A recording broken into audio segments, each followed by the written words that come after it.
9L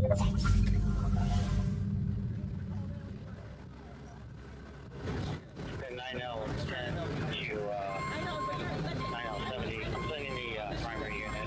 85. Come down there. Take over that body.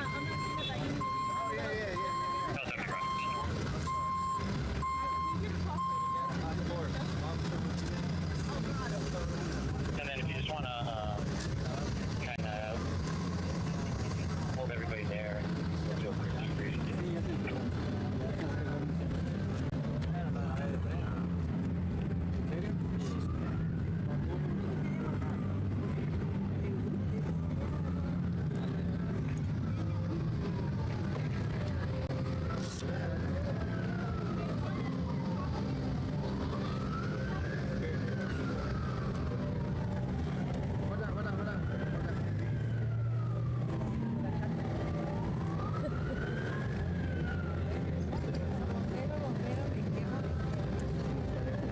Suspect has already been taken into custody. Suspect has been barricaded for about 5 hours inside a gas station. That's him right there. He started hurting himself with that bladed weapon.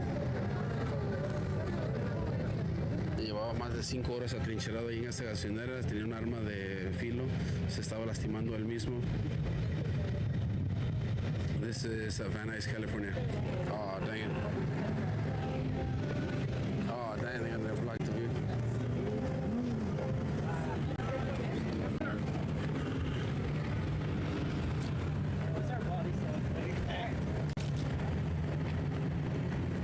That's him right there.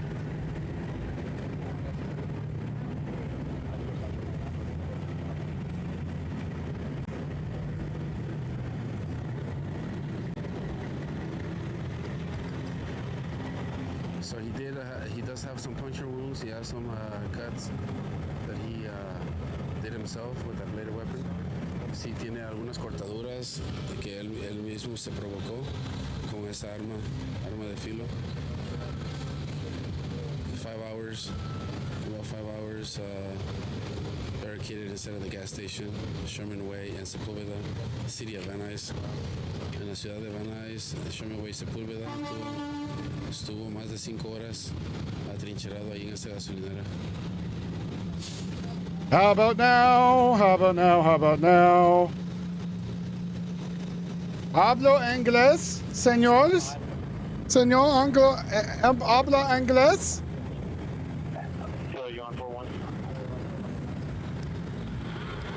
That was weird. Okay, we're still Sweet. working on it. Yeah, I was talking to everybody for a minute. The RA is inside the gas station. If you drive directly into the gas station, you're able to pass the cameras. You can probably have a quick conversation from there. But I'll let you know when he's secure to the gurney. Okay, roger that. We are just pulling up now, so we'll stand by until you call us up. Okay, he's secure. See. We're in route. Thanks, 14 to the So a guy was hurting himself, was locked himself in the building. Seemed like he was having some sort of mental health crisis, which is no bueno.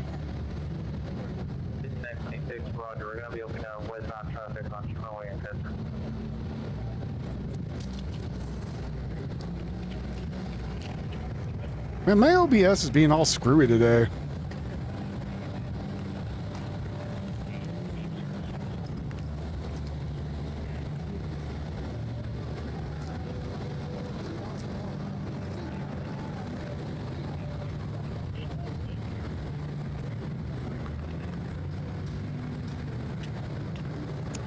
Yeah, did they put the spit mask on him?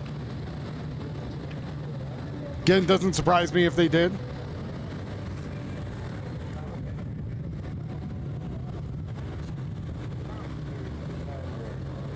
Do I have to do that and then that? That doesn't make sense. Oh man, I guess when I go live, it locks my window now, so I can't move stuff around? That doesn't make sense. This one's okay. I can live with this for right now, but Okay, you saw on the attack. my other duder, I'm trying to move him around. It won't let me. Yeah, go ahead. Roger, what are you gonna do? Debrief. I'll tell you about them tariffs. I'm coming to you right now. If you want to just gather up whoever you can, it's with you there, and I'm right here waiting to make a turn. I don't know. Some sort of mental health issue.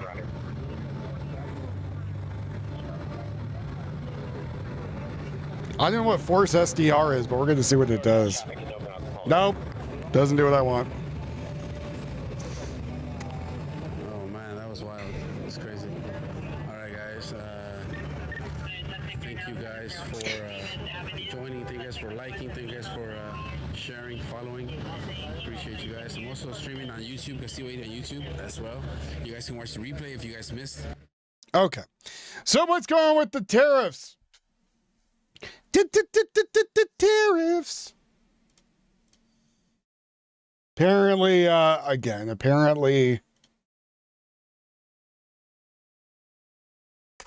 Canada's mad. Canada's really pissed off.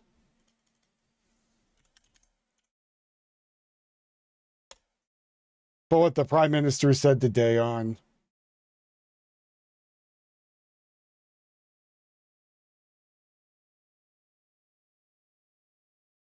Mr. LeBlanc. Ho ho, yeah, Mr. LeBlanc here. Ho ho ho. Can I not move any of these? Wow, I can't. Weird. Apparently now everything's locked. Everything stays locked in the new OBS update. I gotta only move stuff when I'm not on air. Weird.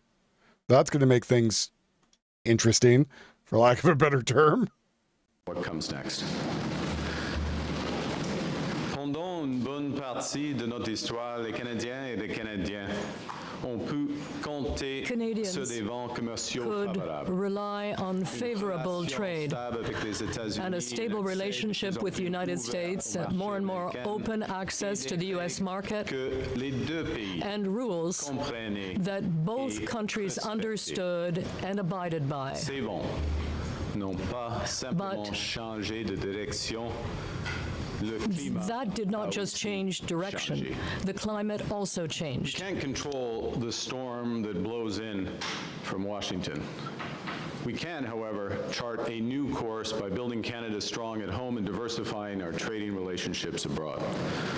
Nous sommes maîtres chez nous We are masters in our et own le home partenaire par excellence à l'étranger. and an excellent Over a partner year, abroad. Canada's worked intensively and in good faith with the United States to negotiate a new comprehensive trade deal. We've been pragmatic, patient, and persistent. We pursued every opportunity to reach an agreement that protects Canadian workers and their families, that strengthens our economy, and that respects Canadian sovereignty. We've been under no illusions.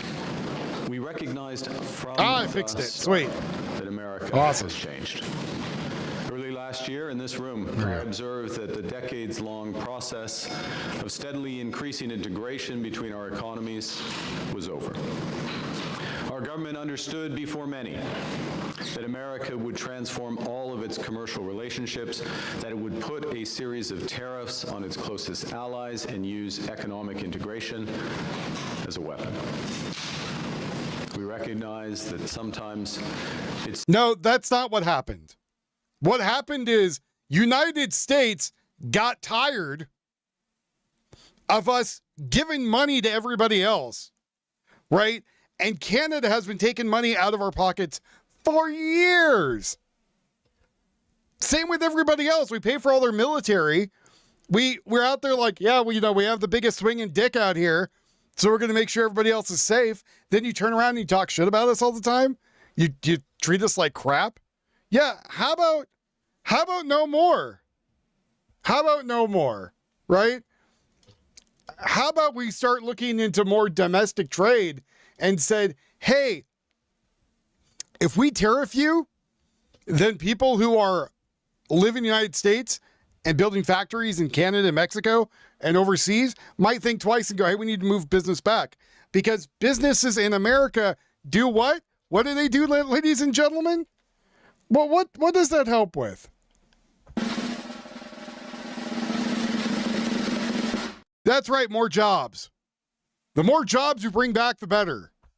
So if you tariff the living shit out of it and it makes less money than living somewhere else.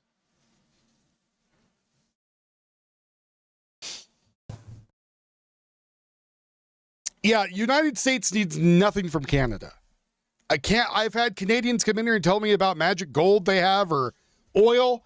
And then I did a quick YouTube search or a Google search. And I found all the same resources that we have here. Or over there in Alaska, which nobody realizes is there. Because Canada's like, well, only these things are produced this part of the world. I'm like, we own part of that. It's called Alaska. It's giant. We just don't choose the mine over there. And the reason we go through Canada is because it's easier for someone to get cheaper stuff to do it in Canada than the United States at the time. So now we're fighting with Canada because we're like, hey, we're really tired of dealing with this, right? So on Saturday, August 22nd, 2026, the United States has officially imposed 50% tariff on roughly $20 billion worth of Canadian goods after last month's trade talks collapsed. The tariffs took effect just after midnight. Affected products include wine, which we make here, and we actually have better wine. Dairy, which we already have here, a shit ton. Cement, which we already make here. Clothing, which we probably get more from China anyways, to be perfectly honest. Hockey equipment, nobody gives a shit because Canada hasn't won one hockey game in, 20 years? The Stanley Cup's over here, just chilling. Been here for 20 years. Plywood, we have more areas to get lumber here. But again, we'd rather destroy your forest than ours. Liquor. I don't know who buys Canadian liquor. Anyone ever bought Canadian liquor? Is it sugary? Is it syrupy? Did you buy Canadian liquor, Yuffie? Did you buy the goddamn... I got Bailey's. Get out of here. Yeah, Bailey's is Irish. That's not Canadian. Yeah, you can close it. That's fine. Or you want to turn on the fan first? Thanks. I don't know anything about Canadian booze. I don't really drink booze anymore. Never bought Canuck booze? Me either. I feel like it's more like beer and stuff they're getting from Canada, maybe. I don't know. Again, I don't know anything about Canadian booze. But apparently we import it. Yeah, why would you drink Canadian whiskey? We literally have the home of bourbon. And if you're going to get whiskey, you only get whiskey from the South or Ireland or Japan. Japan's got really good whiskey. Those people took it over. That was horrible. I went over, it was like Japanese whiskey when I used to drink, and I was like, no way. And then I tasted it, I was like, oh, that's pretty damn good. This makes me sad. My Irish people are crying right now because they lost all they had left.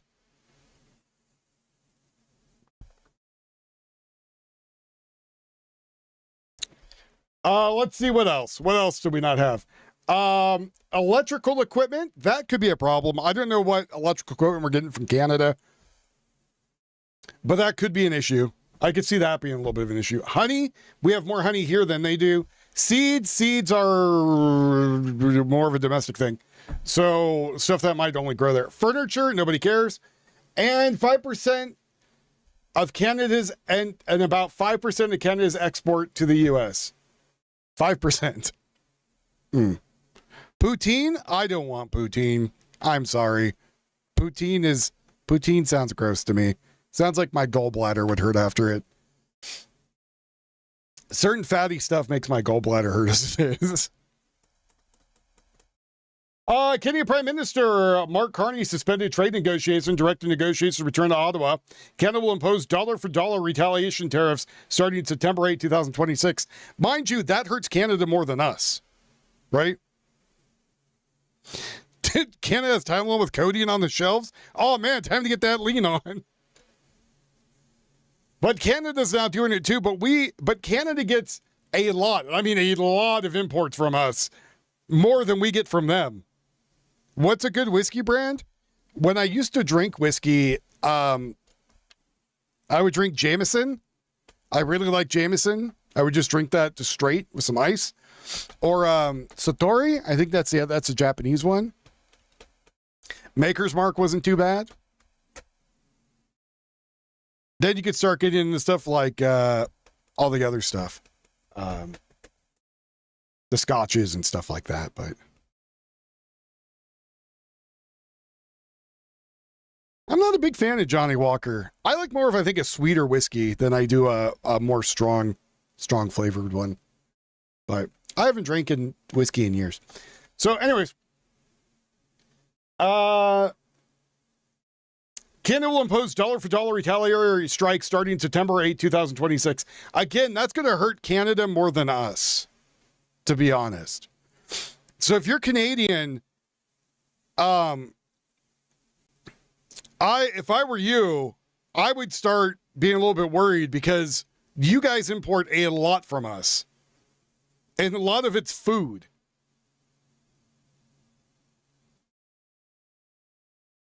Sev, why are you in here twice?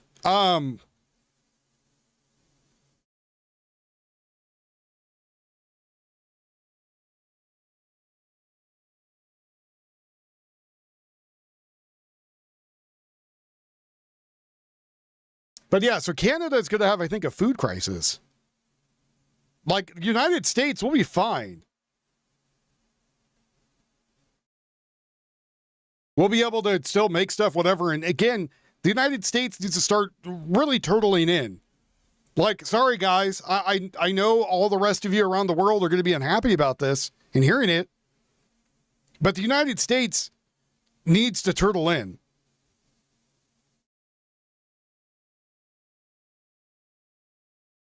Like, we need to start making everything here again. No more of this weird, to make domestic trade better and make things better, we get our wheat from a place we don't really need to get it because we want to make better trade relations. No, fuck that. Sorry. Times are getting hard. We need to bring American working back to America. There's no reason why we shouldn't have all the stuff here, you know?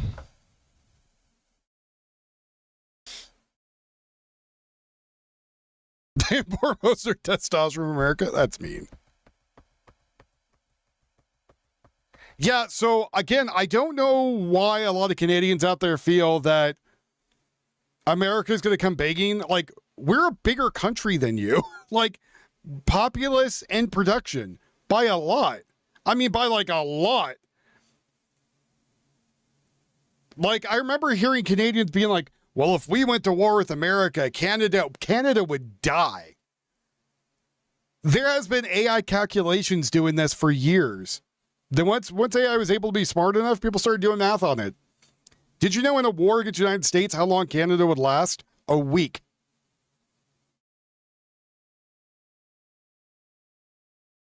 That's right, Robert. Perfect nail on the head, buddy. They can come here and they can manufacture. Totally. They also get gun rights. And other good rights, like freedom of speech. Most of them are quite hostile towards everyone in certain provinces. I've heard about that. I heard there's a lot of very angry Canadians. The nicest Canadian I know is actually an American moved up there. And that's Rob with the VIX.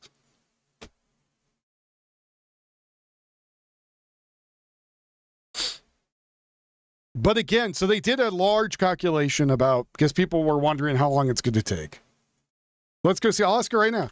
How long would it take? 10 acres. Whew. I want 10 acres. That sounds awesome. I'd have my own range. I would dig out a very long pit and make my own range.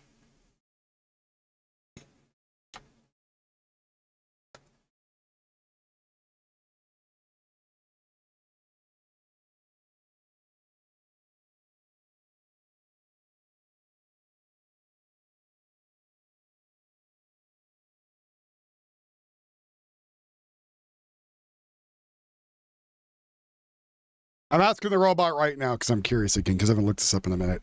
We had 64 people in here, but I think 10 of them were Canadians. They're upset. They're upset that I'm dropping truth bombs. Right. We gave them other manufacturing plants to make our parts to help them with their economy. We gave them also lumber yards, some oil processing, a bunch of shit. Let's see. United States holds overwhelming advantage in most every measurable category. I almost dropped a bunch of mags on my foot. That's going to scare the Canadians. I have a gun on me at all times. And 45 rounds on me at all times. 45, 15, 30, 40. Yeah, 45. The United States hold overwhelmingly advantages in most every maneuverable category and measurable ability. Military budget, personal, air power, naval power, precision munitions, logistics, satellite, and nuclear power. Canada's active military is professional but small, roughly 60 to 70,000 regular forces plus reserves, as limited air and naval assets relative to the United States. In a full-scale controversial conflict, U.S. forces could rapidly neutralize Canadian air defenses, ports, major bases, and command structures. Most Canadian populations and critical infrastructure sites within a few hundred kilometers of the U.S. border, making rapid advances feasible. Decisive, controversial, but overwhelmingly favorable victory to the U.S. most likely result a matter of days or weeks.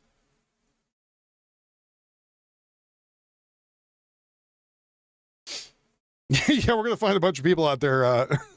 Guy with a cup of booze that he can never spill. Bunch of trailers. I say 4 hours. United States has a very large number of privately owned firearms. Estimates in the hundreds of millions is purely defensive scenario against Canada attack on the U.S. soil. This would significantly raise the cost and difficulty of any operation sustainable by Canada forces. The United States is a very large number. I read that. However, Canada's lack of conventional capability to invade and hold significant U.S. territory is the first place an issue. Though armed civilians are not suitable for organized military forces, training, command, logistics, or heavy weapons, they can enable guerrilla-style warfare and resistance against anything Canada would try to bring against the borders. In a conflict shift to U.S. invasion occupation of Canada territory, Canada's geography, vast distance, harsh climate, sparse infrastructure in the north, and any organized resistance would be a matter of American civilians. Gun ownership would take control of them in days.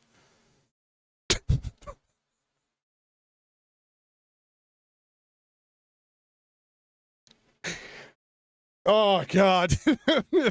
Not to piss off our neighbors to the north, but we would annihilate you.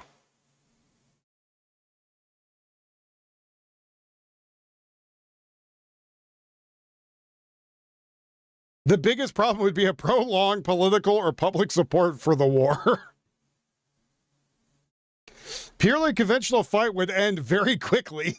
A longer conflict would require one side choosing to continue through guerrilla warfare, sabotage, political resistance, rather than accepting military defeat, even though several factors push against indefinite duration.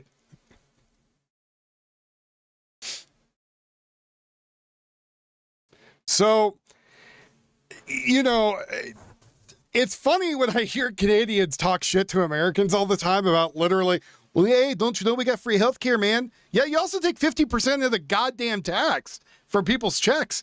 50%. I know Canadians out there being like, I'm making $120K Canadian. I was like, what the hell does that come out to? $40,000 a year. Oh, excuse me? What?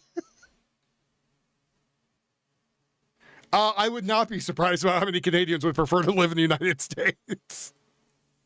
I think that there's a lot of Canadians where if there was jobs here and they can get the hell out of the frozen north and have a better life, they would. I don't think there's many people out there that are like, oh, I place Canada.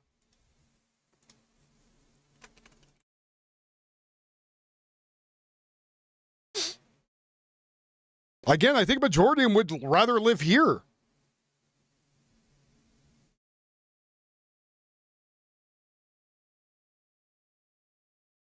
So again, currently what happened is the Canadian Prime Minister is the one that turned down negotiations.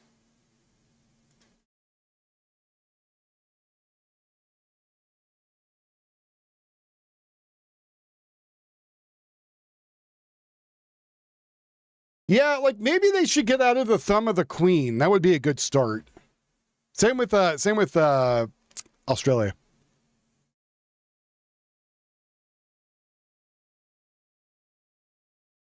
Let's see. The progress made in talks is not enough to meet our objective for Canadians.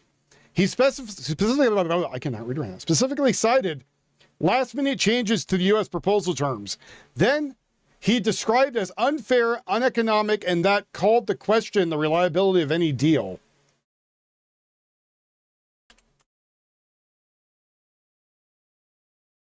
Trying to get details on it.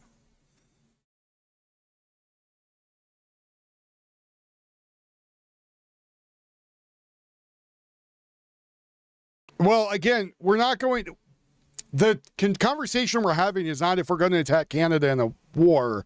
It's that Canada likes to, talk a bunch of shit. And just to point something out very quickly to them. Progress had been made, but it was not enough to meet Canada's objectives. It doesn't say what Canada's objectives were, though. What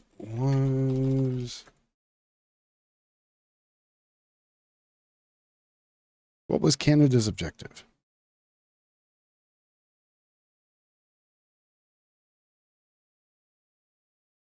It would be this Canadian dude. Damn. Look, all I'm saying is Canada likes hockey, and they haven't had the Stanley Cup in years. And not even watch hockey, and I know that. It's like Mexico losing at FIFA. I mean, I don't know. I thought they were like really good at it. And again, I don't watch sports, so I'm trying to figure out what the hell the Canadian goals were. Carney has 3 passports? Why the hell does he have 3 passports? Don't you only need 1? Is he 3 different people? Is he also a scumbag? I don't know anything about this man. If you guys want to talk shit about him, we could go for it. I don't care. Oh, here it goes. Canada's objectives to trade rate negotiations of the United States, per the Prime Minister, number 1 was preserve tariff-free access to the U.S. to the vast majority of Canadian businesses. How about fuck you? How about that? How about fuck you? Because you guys are tariffing us first, right? And now we do it back, there's a problem? And then on top of it, we were putting money into your economy, dickheads. Go fuck yourself. That's pretty straightforward there.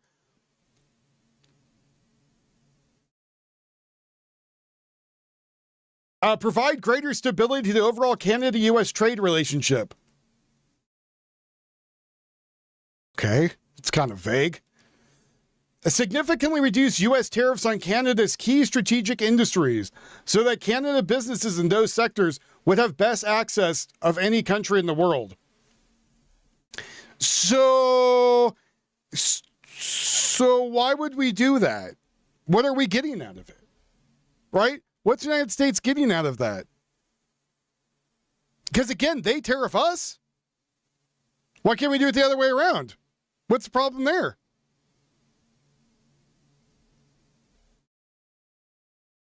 Protect small and medium-sized businesses, described as the lifeblood of the Canadian economy, include by removing the imminent threat of new tariffs.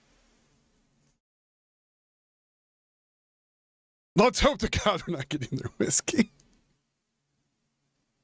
Carney and his wife have an apartment in New York City, and him and his kids go to school there?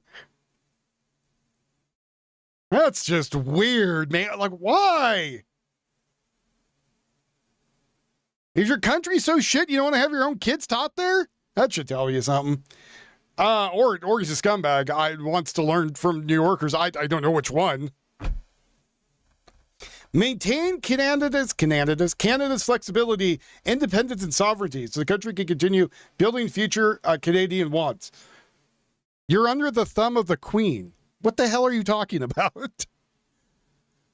Carney repeatedly emphasized that the goal was to secure the best deal for Canada, never a deal at any price or any deadline. So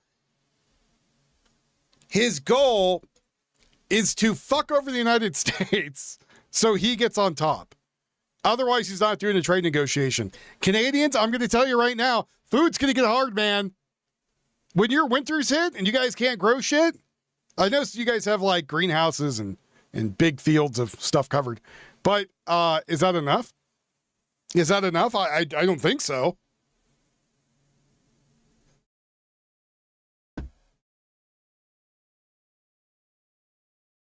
In practical terms, Canada was willing to drop its remaining retaliatory tariffs on strategic sector, especially steel, aluminum, and autos, and encourage previous to restore U.S. alcohol sales, but only in exchange for the substantial U.S. tariff reduction that made exporting economic goods for Canada companies, while refusing concessions that would limit Canada's ability to sign other trade deals on Western protection, language, culture, and sovereignty. So,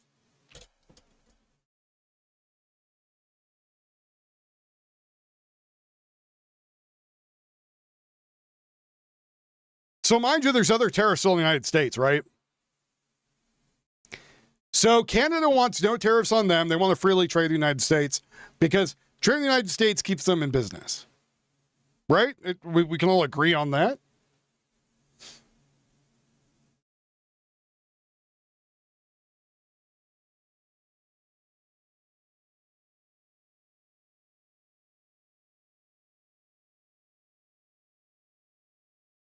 Sorry, I'm doing more research here. Well, didn't the last guy get kind of kicked in the balls too when they were like, hey, yeah, you're making everything in Canada even more expensive than it used to be?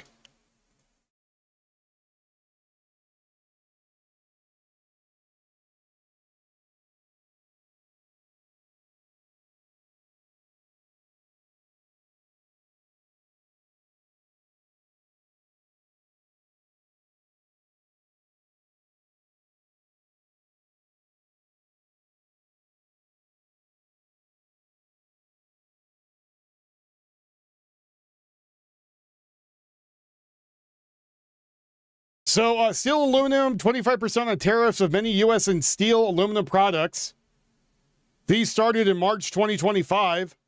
25% on certain auto and vehicle parts and vehicles that began in April 2025.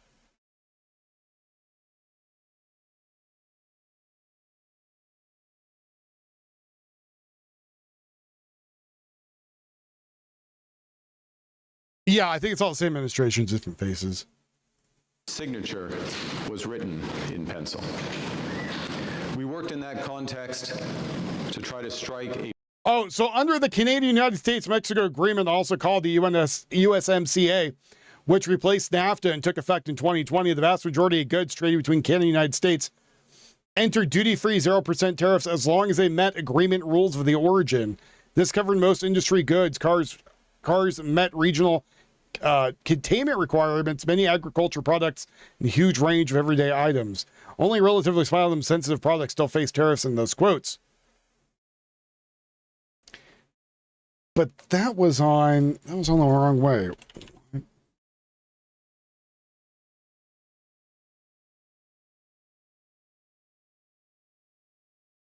I think it's saying what United States and not Canada, not the other way around. I got to kick the AI in the ass and get it to give me my info I want. I would ask Tio, but he gets a little exaggerated when he tries to find stuff.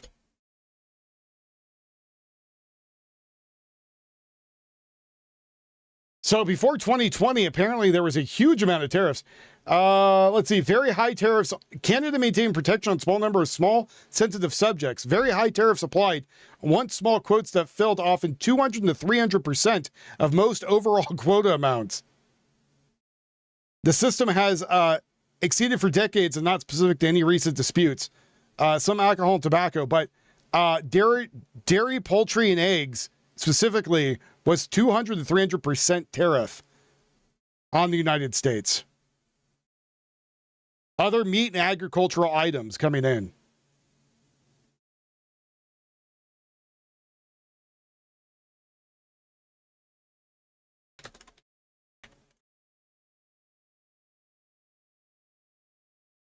So, huge amount of money.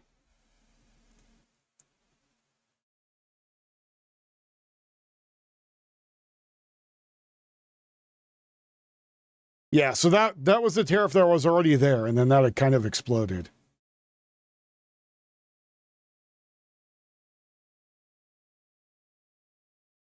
$200 to 300%. That's one expensive egg.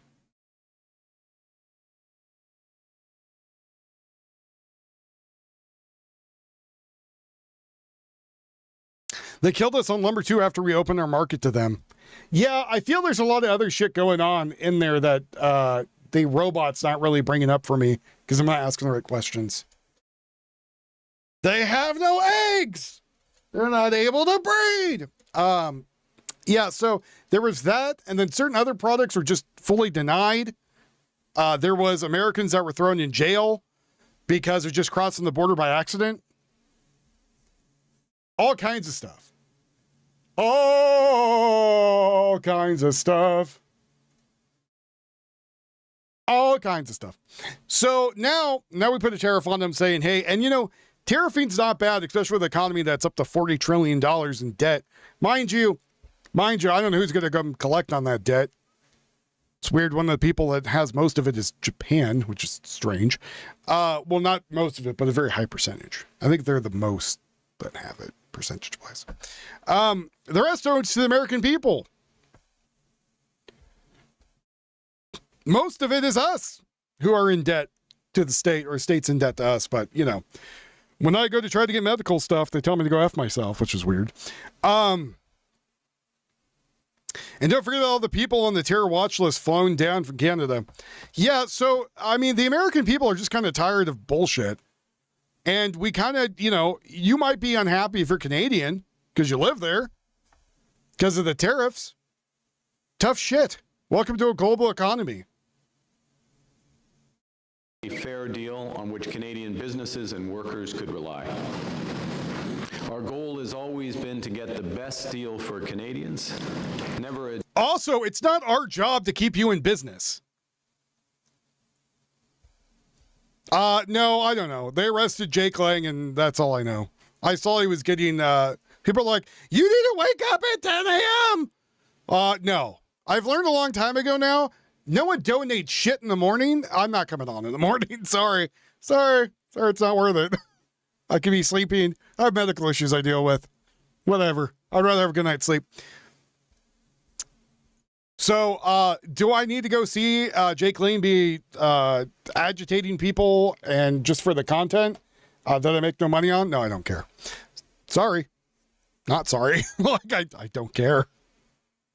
Like, if he's on at night, I'll watch him. And I'll watch him in the evening while shit burns. But I'm not waking up for him. Sorry. It's not a big enough event for me to get up for. Right? January 6th? Great. Staying up late for the Kenosha stuff? Absolutely. Jake Lane going out there and rage baiting people? I whatever. It is what it is. Right? Yeah, exactly. It's what he wanted. He wanted to get people upset and to rage bait him. So...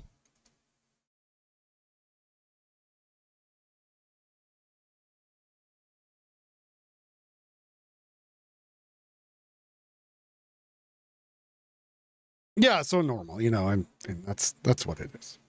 So, but back with the Canadians, because I know I probably upset a lot of Canadians here. It's not our job to keep you in business. That is your own country's job. That is your job as a business owner. Right? Do you know how many businesses went under due to firearm sales? Because we used to send stuff up to Canada.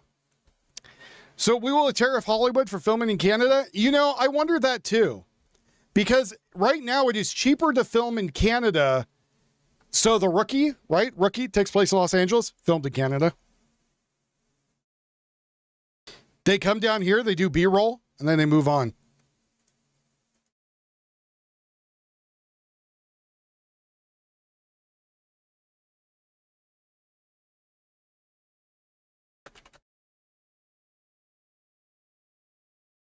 Right. So if you want to change what's going on with your country, maybe stop, like, okay, I'm going to say this for the Canadians. You guys are getting fucked. Like, you guys are getting bent over and railed by your country.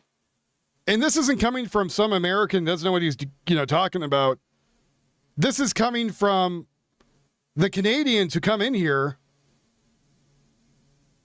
and tell me they're getting fucked by their country, right? People out there making like 6 figures can barely afford their house. And a lot of people during, was it Vietnam and World War II, Korea, Desert Storm, they all went and fled to Canada, get a military service. So literally, you guys ended with a bunch of commies. Good for you, I guess.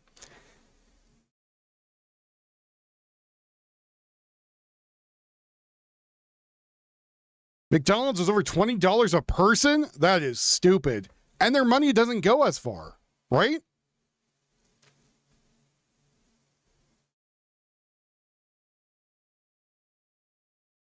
So money is not going as far.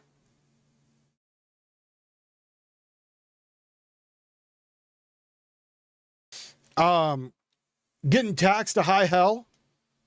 And now, your guys out there, this is your guy. We're ready to sign a deal. We're ready to take stuff off the table. Your guy was not. Your guy's the one that walked away. Nobody else. Deal at any price or on any time frame.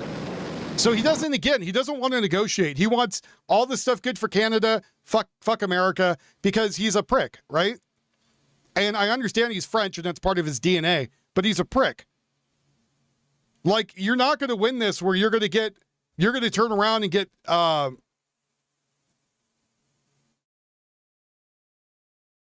even close. I want to look for hockey sticks for the boys. Their clearance is our full price. Dear Lord.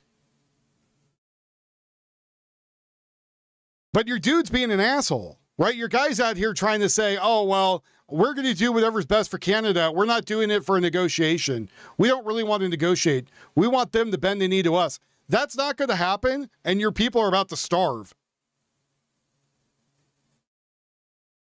So I don't know, Canadians.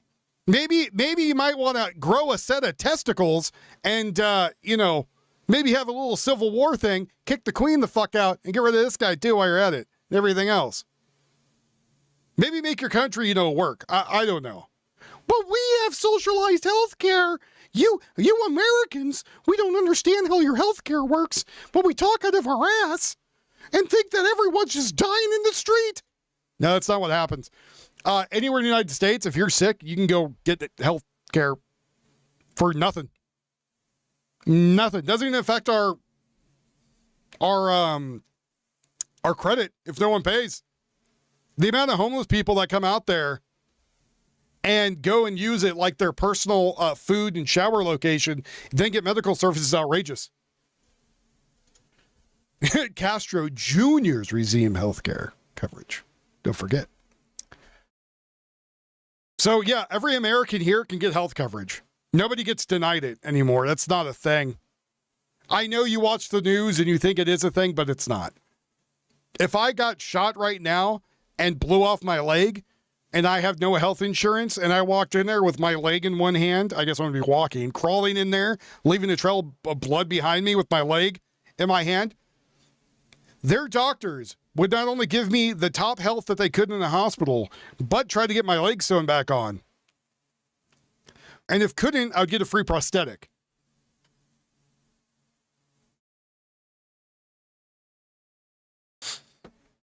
If I was a diabetic and I had to go in there and go get insulin and stuff, they would give it to me just fine.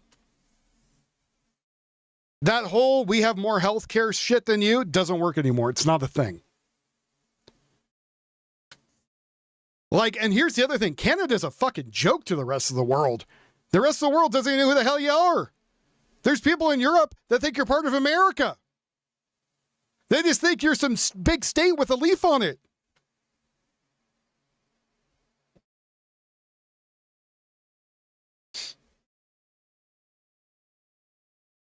You get free prosthetics and prostitutes? What the hell kind of doctor are you going to? Is it all the same guy who just offers you a handy in the back? What the hell's that about?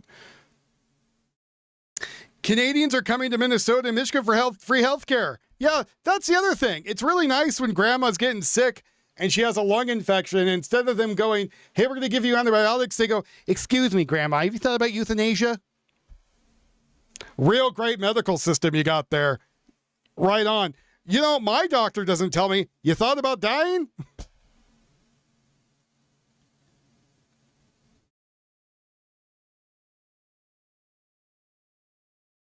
You thought about offing yourself? And then what's the other thing they were telling me, the Canadians living up there? Well, if I want to go see a doctor, I have to wait months. Months! And I'm not talking about like you got a splinter in your finger. I'm talking about like, you know, oh, I got to go have a heart surgery. And so they come to America and they get the surgery within like a day.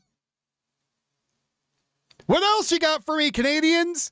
What do you have for me that we don't? Freedom? Oh, wait, you don't got that either. Freedom of speech? No, that's gone. I remember somebody came in here arguing, no, Canadians have freedom of speech. Bullshit, you guys got arrested for honking a horn. You guys had your freedom convoy, which was great. That was awesome. You guys were trying to get your country kind of back in order. And what happened? You guys got arrested. You got arrested. You guys got treated like crap by your own people. Other Canadians were like, look at these horrible people out there. Terrible. Americans were behind you. Americans were happy for you. Right? Americans were rooting for you. Oh, man, the Canadians are doing great. They're trying to get back to their country. That's awesome. We're all about that. We love that shit. We're all about rebelling against the government unless it's our own, and then people get scared. But, you know, for you guys, we're all happy for it. We were ecstatic. We were hoping. Sorry, I'm moving shit on my desk. We were ecstatic. Like, man, the Canadians are doing something. That's awesome. It's awesome. We gotta watch this. We got Antifa here doing shit, but man, the Canadians are kicking ass. And then that died. And your freedoms were stripped away even more. Last month, when the United States announced another round of unjustified tariffs, I gave our negotiating team a new mandate to seek a fair deal negotiated in good faith. Because I believe that people on the ground, on both sides of our border, want this relationship to work. The bonds between Canadians and Americans are long, and they remain strong. A mutually beneficial trade agreement is possible, one that respects our sovereignty, one that builds on our complementary strengths, one that lowers costs for families on both sides of the border, one that creates good jobs for our workers. Canada has always worked towards these goals, even while America's attention and dedication to them have wavered. We've consistently proposed long-term partnerships, while America has often pursued short-term. Well, that's because the UK's hand, the United Kingdom's hand is firmly wedged up his ass up to the elbow. That's why. And he's got one thumb on the bottom of his jaw and the other finger's on the top of his jaw. And he's just bouncing around up there. Transactions. The gap between partnership and competitor, unfortunately, has remained too wide in recent days. So last evening, I instructed our negotiators to return to Ottawa. We cannot accept what they've offered, and we will not give what they've asked. Over the past year, the U.S. has imposed a series of tariffs that violate its commitment under our agreement with them in Mexico, so-called CUSMA. The United States has continually changed the rationale for these actions, from fentanyl to taxes on U.S. tech giants, to certification of U.S. aircraft, to the sharing of tolls of a bridge that Canada... Oh, and with the, I know someone mentioned the baby dying thing and the expectancy rate of people living. That was a study done 10 years ago. That's no longer true, by the way. That was a study that said that average people in Canada are living 4 years longer than United States. But they also did it not per populace, but from a number of people. And it was literally done in 10 years ago, was the study. I have it pulled up here. So that's not true whatsoever. And then the infancy and mortality rate was per baby, not percentage, which United States just has more people. That's why. So that changes it. That's how statistics work. Or not even how statistics work. It's not how statistics work. So, yeah, and it wasn't true at all. And it was from some independent research team. United Nations World Population Prospects is what it said. So it's kind of hard, though, when, like, it's a prospect thing of guessing what people are going to age for, and then Canada's, you know, you go in there with a stubbed toe is offering to give you pills to kill yourself. Kind of weird. Seems like the mortality rate's going to go up higher because people are just offing themselves.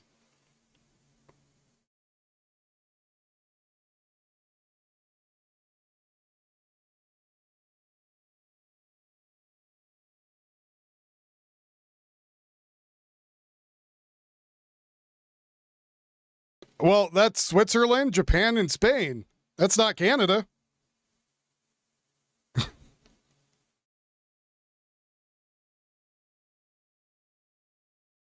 Well, right. And so Canadians are coming to the United States right now for health coverage.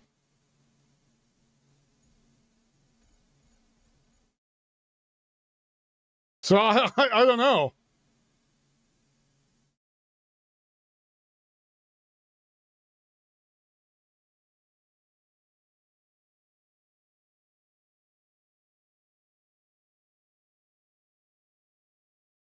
I'm just giving you what the data I have pulled up says. It says that data is bullshit.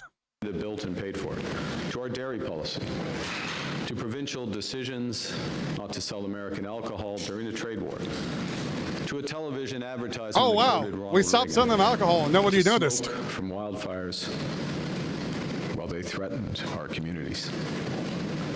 Another prominent justification for U.S. tariffs has been their claim that since the United States runs, quote, a trade deficit with Canada, we were ripping them off. You were. Also a quote. But the U.S.'s narrow merchandise trade deficit only exists because the U.S. buys so much of its energy from Canada. Canada fuels American growth. Canada's not a fuel American growth. That is some horse shit right there. And the reason why, does anyone remember why we're buying energy from Canada? Because some politician here thought it'd be a good idea for that to happen, to increase their trade, to make sure Canada didn't die. Supply 99% of their natural gas imports, 85% of their electricity imports, 60% of their crude oil imports. Mind you, that's imports. That's not production, right? Like, United States has the ability to produce all of that just fine without them. In fact, if we reinvested, well, that was 20, you know.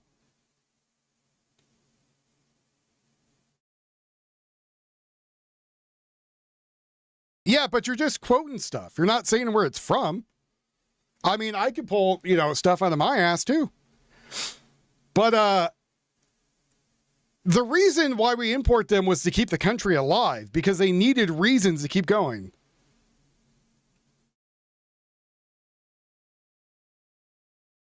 Right? Like, they needed stuff to trade.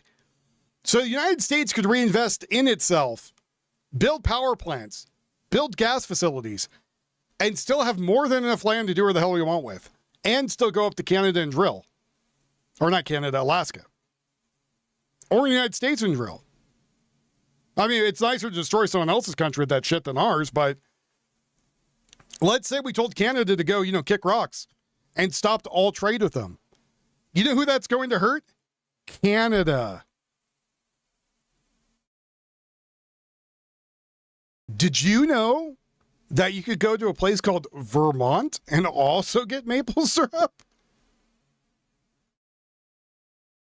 Well, so they came with the negotiations, and instead of him saying we're not going to negotiate or actually come to any terms of stuff, he's just going to fuck off somewhere else. I don't think they want U.S. to stop sending any of that energy. And actually, we don't care. That's the other thing. We really don't care. If you cut off all production, right?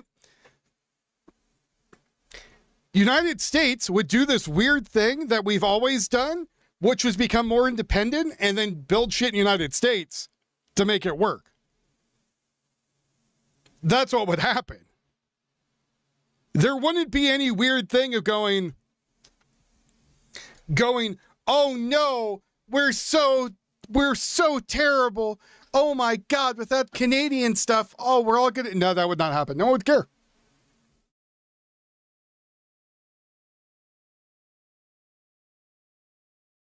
Yeah, but you're not even saying where you're getting your info from. You're just copying and pasting shit.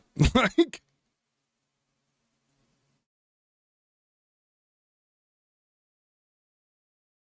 no one's going to miss any of it.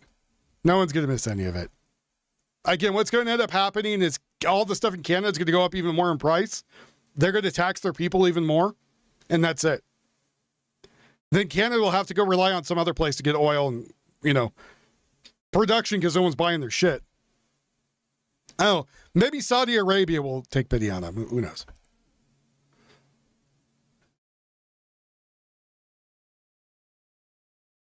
if you look more broadly at the comprehensive U.S.-Canada trade balance, maybe which Russia includes the many services from finance to entertainment that we buy from the United States, that shows a persistent American trade surplus.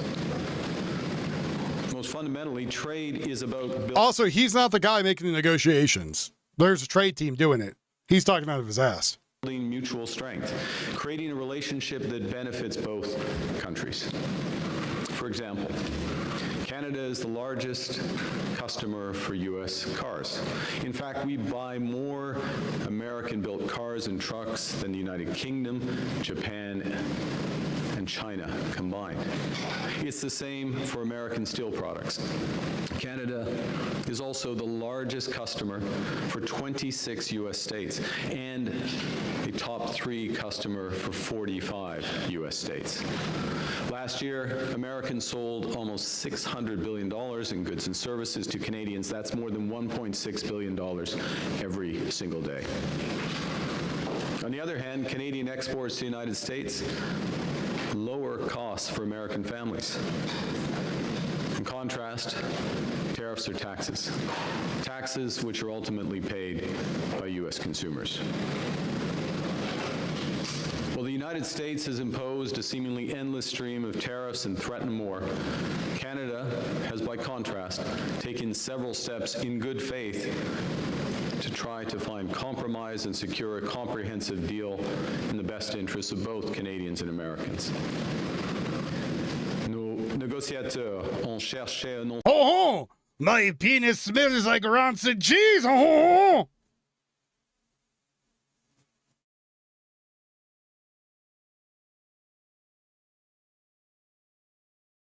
Oh.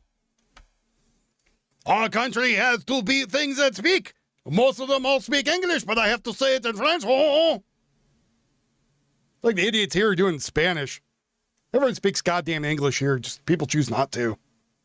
Our negotiators sought not only to lower the tariffs, but also to restore a degree of certainty and stability. Yeah, what happened to like half of Canada that wanted to leave because the country was shit?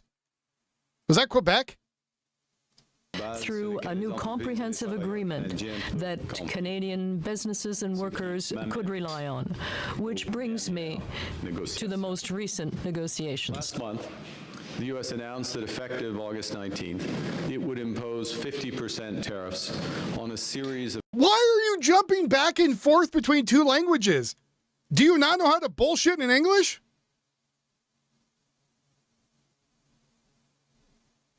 Industries ranging from hockey equipment to clothing, cement, and beer. The only advantage of this latest threat was that it was a catalyst for more intensive negotiations. Our objectives in these latest talks have been to preserve tariff-free access to the U.S. for the vast majority of Canadian businesss. Secondly, to provide greater stability to our trade relationship. Thirdly, to significantly reduce U.S. tariffs on our key Darlene has strategic just tipped industries $20. so that Canadian Donate for businesses Canada in these sucking. sectors would have the best access of any in the world. Fourth, protect our small and medium-sized businesses, including by removing the imminent threat of those new tariffs. And fifth, fundamentally, maintain Canada's flexibility, independence, and sovereignty so we can keep... But you're not. You're literally under the Queen. You're under the crown. You're part of another nation. building the country Canadians want. Like Australia, same thing. Canada has made offers to secure a fair, comprehensive deal that would be in the best interests of Canadians. We were willing to drop our remaining retaliatory tariffs on strategic sectors, particularly Queen steel, Charles. aluminum, and autos. If the United States substantially lowered theirs to levels that made it Winterholm. economic for Canadian companies to export to the United States. In exchange for a fair deal, we would encourage our provinces to return U.S. alcohol to the shelves. And we would take administrative measures to protect supply management without changing the system itself, the U.S. quotas, or the tariffs that would apply. There were some things we wouldn't do. We were not prepared to compromise Canada's sovereignty or to undermine our key industries. We were not prepared to accept any compromise on our sovereignty, protection of the French language, and our culture. For our American colleagues, let's be clear. Why again the hell is he switching between languages? Is it because he wants to show that they can't all speak one language and make everything twice as expensive because you got to print everything twice? I mean, pretty sure I'm going to start seeing printing shit in Punjabi and some other languages too. For my government and for Canada, these questions were never on the table, even if the United States tried That's nice to to put know, them there no name. until the last minute. Comrade says about the same thing too. Now, in recent weeks, And again, that's the other thing. We have Canadians coming in here being like, oh yeah, our country sucks dick. Like, this place is horrible. Speaking of which, where is he? Where is Comrade? Hold on. I need you to come into chat and talk shit about the country you live in. there had been important progress made There you go. towards a possible agreement, an agreement that would have reinforced Canada's position as having the best deal in the world with the United States, including by securing the best terms for each of our most important strategic sectors and by providing greater certainty about our future trading relationship. And while we believed earlier this week that we were moving towards a mutually beneficial agreement, in recent days the United States proposed new terms that were uneconomic, unfair, and undermined the net benefits for Canada and called into Well, again, there's been calculations that have done about if Canada would ever survive a war with the United States. Canada would last all of like a couple days, if that. question the reliability of any deal. In short, they asked too much and they offered too little. More fundamentally, the cumulative effect of U.S. demands revealed the limits of their commitment to a true economic partnership. As I said earlier, as a result, last evening I suspended trade negotiations with the United States and directed our negotiators to return to Ottawa. I want to thank Minister LeBlanc and our chief negotiator, Janice Charette, their team. They've worked hard. Not hard enough because they couldn't come up with a deal. Right up to the last minute to defend the interests of Canadians. Now, Canada will match Washington's new tariffs dollar for dollar in order to protect Canadian workers, farmers, families, and businesses. Yeah, that's really going to help. Yeah, those tariffs on them is really going to help your country. Good job. Good job. You should tariff us 100%. You know what? Tariff everything 100%. Please. Please do so. I'll wait.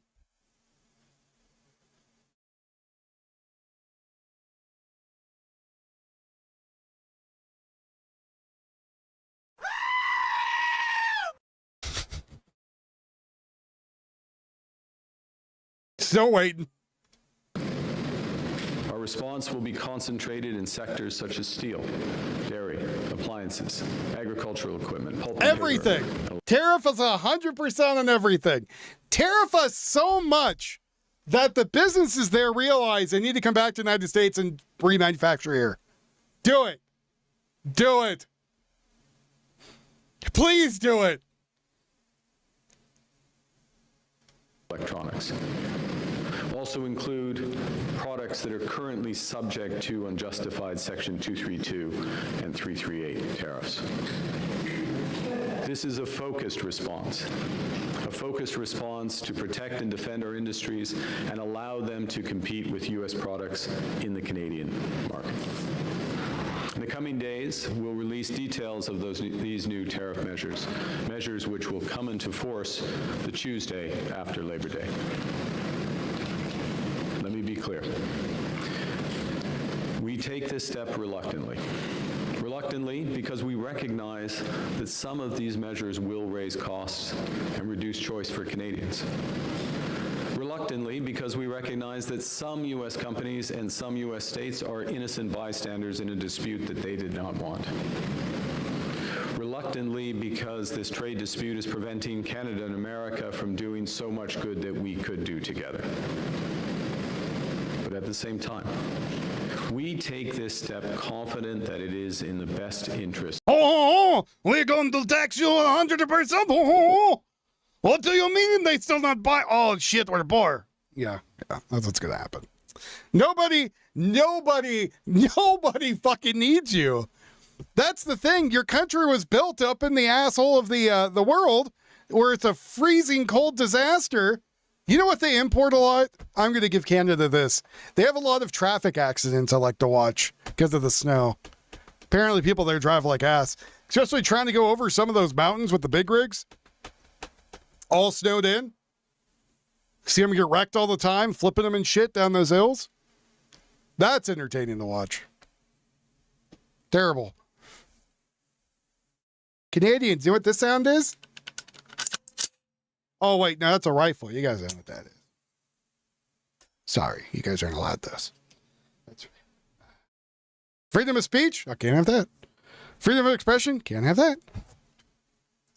So yes, tariff us 100%. Cut off all media to us. Isolate yourself. Go for it. Do it. Do it. You want to talk about mortality rate? Shit, you guys are going to go through the roof really soon. People are starving to death. Yeah, the Jeep truckers. Oh my God, my goddamn truck! With all these white shit everywhere. I'd like to sniff it and now I get brain freeze. Of Canada. And that by rejecting a bad deal, by standing up for Canada, by focusing on what we can control, we will build Canada strong for all. Go for it. Building at home and diversifying trade abroad is not our plan B. It has been our plan A from the start. Canada will continue to pursue this path to build Canada strong because it's right and because it's working. We're moving rapidly to build major infrastructure. We've already referred 27 nation-building initiatives to the new major projects office, new ports, mines, energy corridors from every region of the country that now represent $500 billion in new private investment. Projects that will help Canada build bigger, move faster, and trade more with the world. Thanks to Build Canada homes, we are accelerating the construction of affordable homes in just a few months. I imagine there's a lot of Canadians watching this right now who are currently like raging, like grabbing their desk as it's shaking, and they're like, "Man, Americans, you sons of bitches!" Right? How dare you make fun of us? Where are we always the laughing joke of the world?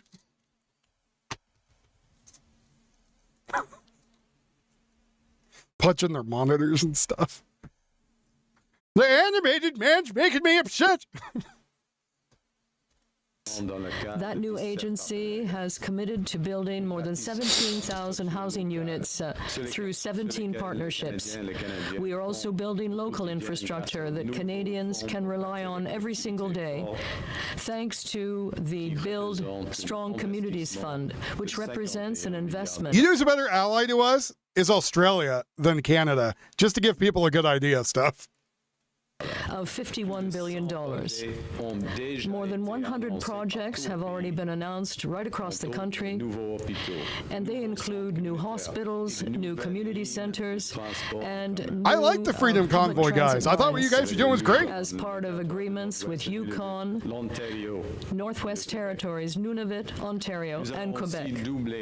We will also double the capacity of our electrical grid by 2050, so that Canadians have access to Greenland's a better ally. affordable and sustainable energy for generations to come.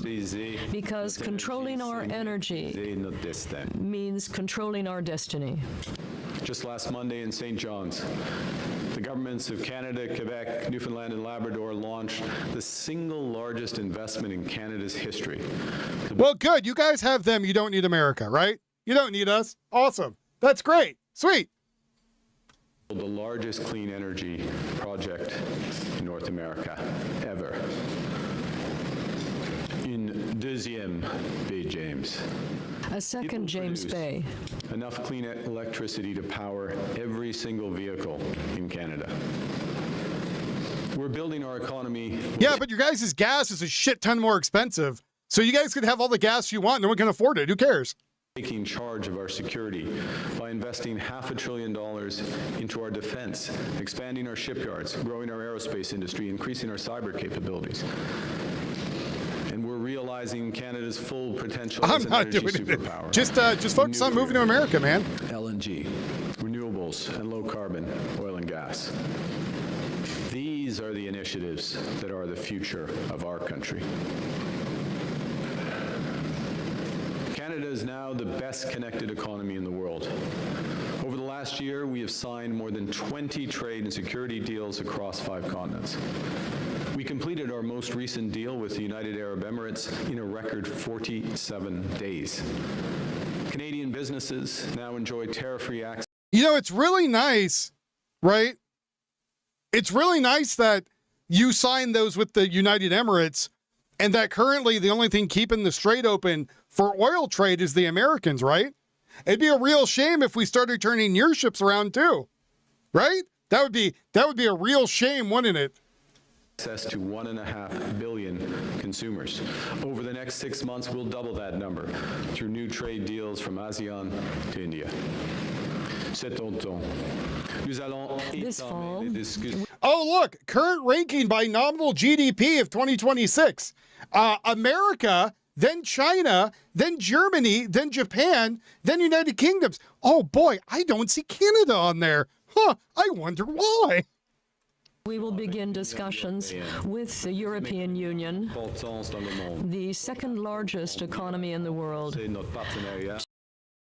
No, the second largest economy in the world is China, then Germany, then Japan, then United States. Or, sorry, then United Kingdom. They're not number 2. They're number 5. And then they're probably also drugged down by, all the Brexit and other weird shit going on in Europe.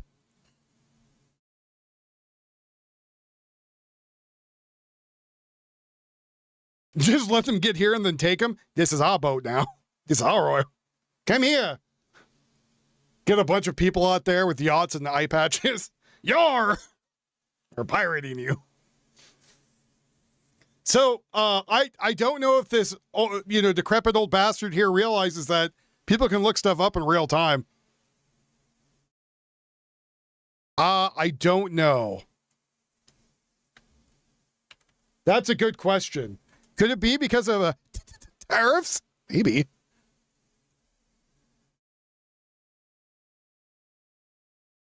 Let's go see. I'm curious about that, Soma. I wonder that too. Wow, Canada experienced 2 conservative quarters of declining GDP. This meets the technical definition of a recession. So apparently they're in recession right now. Most economics, the Bank of Canada and CD Howe Institute, which officially dates recession in Canada, says it does not qualify as a true recession, though. The downturn has been mild, not broad-based or deep access. Weakness in concentrated mainly in the sectors hit hardly by U.S. tariffs. So yeah, if we tariff them more, they're going to crash even harder. So let me get this straight. Without working with the United States, you guys are going to a recession? Huh. Wow, that's really weird. Really weird, right? It's almost like you need us more than we need you. Right? Yeah, womp womp.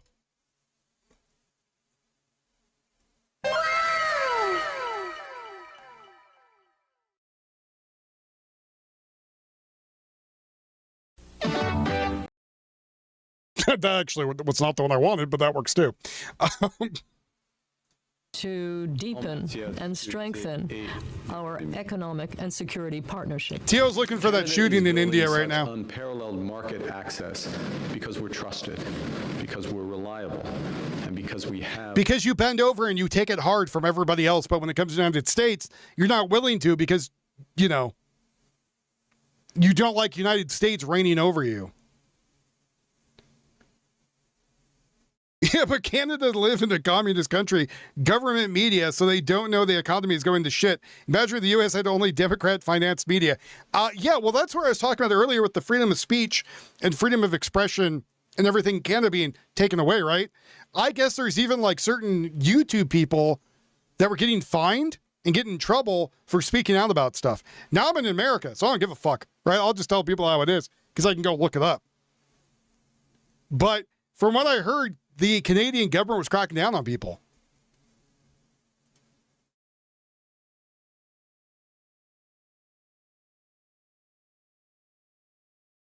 I guess there was someone here getting ass blasted at me earlier. I wasn't paying that much attention to the chat. Heilbronn shooter Levis, 2 dead, 1 injured. Airborne regional news sources working together. Additional information. Probably First Republic. Might have it. Another India news. Told Tio that, we'll see.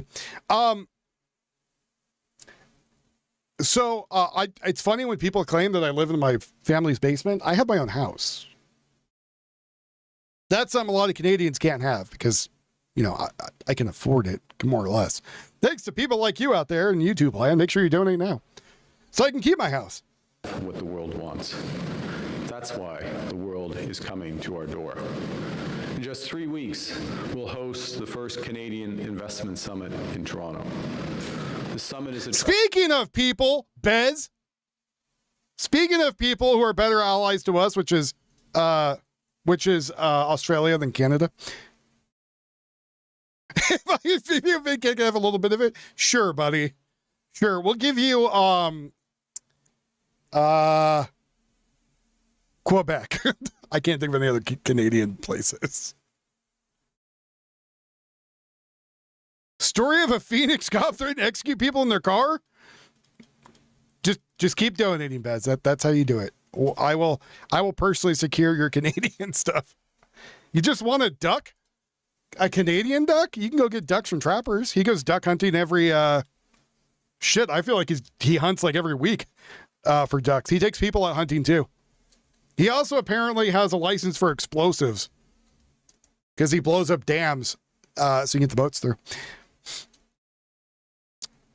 You know, I wonder how much the CCP has invested in Canada. Let's see. How much has the CCP invested in Canada?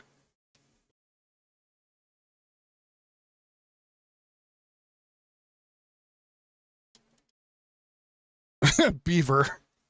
Though he could blow up concrete dams, I guess. They make sure there's no beavers in there and stuff, and if there is, they chase them away, and then they blow up the dams, open up the rivers.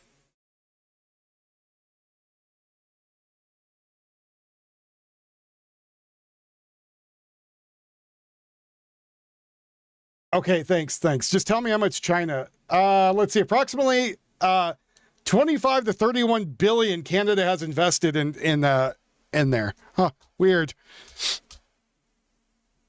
I looked at their bacon Because it's not bacon, right? It's like ham slices, but they call it Canadian bacon. Like, the nice part about bacon is that, well, everything's nice about bacon. Attracting the world's largest investors who collectively manage I don't know, buddy. $100 trillion in assets. Yeah, almost like Chinese EV When today. they get here, they'll find a Canadian economy that has never been more connected or more ambitious. Nous réduisons les impôts. Nous éliminons We are lowering nous tax. accélérons la transformation We are de removing notre barriers and accelerating the transformation of our economy. Le taux d'imposition We sur les lowered investissements the des tax rate on entreprises new seulement business investments 13%, to only Are we done with this guy? Can I move over to something else? Well, if you got a link for Phoenix, I will take a link for Phoenix. I will take links for Phoenix. I'm done watching this guy bullshit me. The amount of fecal matter that has rolled out of his mouth is upsetting me. I could smell it. I could start to smell it from here.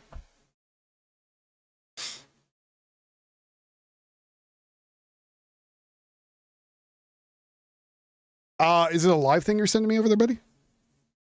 Don't mess with Janata. Janata. I think what it is I think Canada gets really tired of being the laughing stock of the world. Like, I think a lot of them get, like, legitimately butthurt.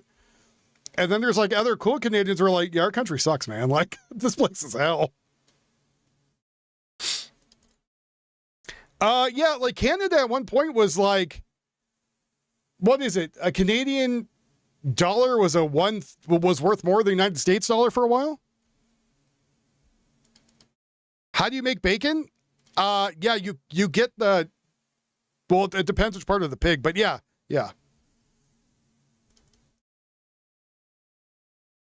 But yeah, and then you get the pork belly, you get the back straps, and then you start cutting it away. But yeah. Canadian impotent rage. Oh, pork belly is delicious.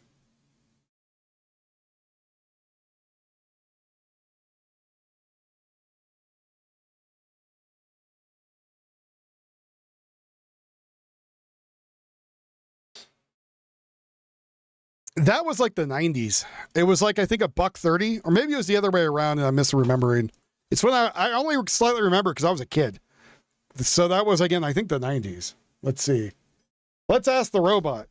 When was the dollar? When was the, what is it called? A loonie?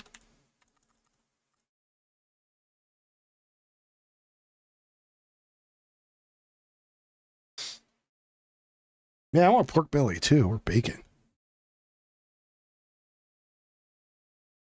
Was it 0.117 to an American dollar? Was that what it was? Or was it the other way around? My pants smell, I feel like I smell musty.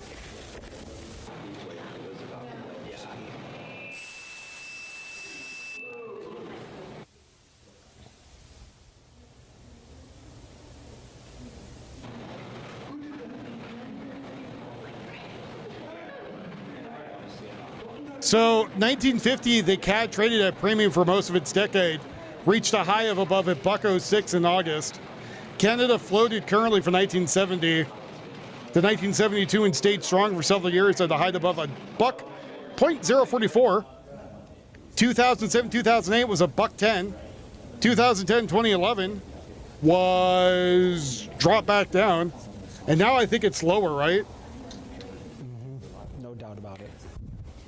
So roughly 2013 stayed below the USD, has stayed below the USD. Yeah, so between 2013, 2012 on. So yeah, 1 USD is a 1.39 Canadian. So yeah, there you go. Poor bastards are destroying their own economy. Yeah, I don't remember it very well. I just used to think, used to hear that it was above, but maybe that was all bullshit. Laptop now.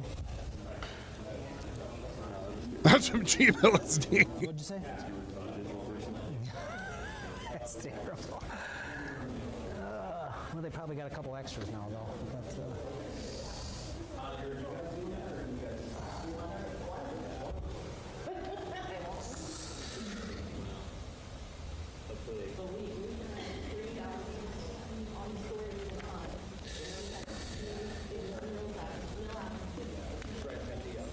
Well, they do like their cigarettes in France. That is true.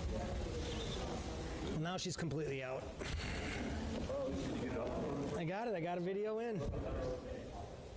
Good thing you guys have a hot mic and talking shit the entire time. That's fantastic. Maybe show some professionalism, jackass.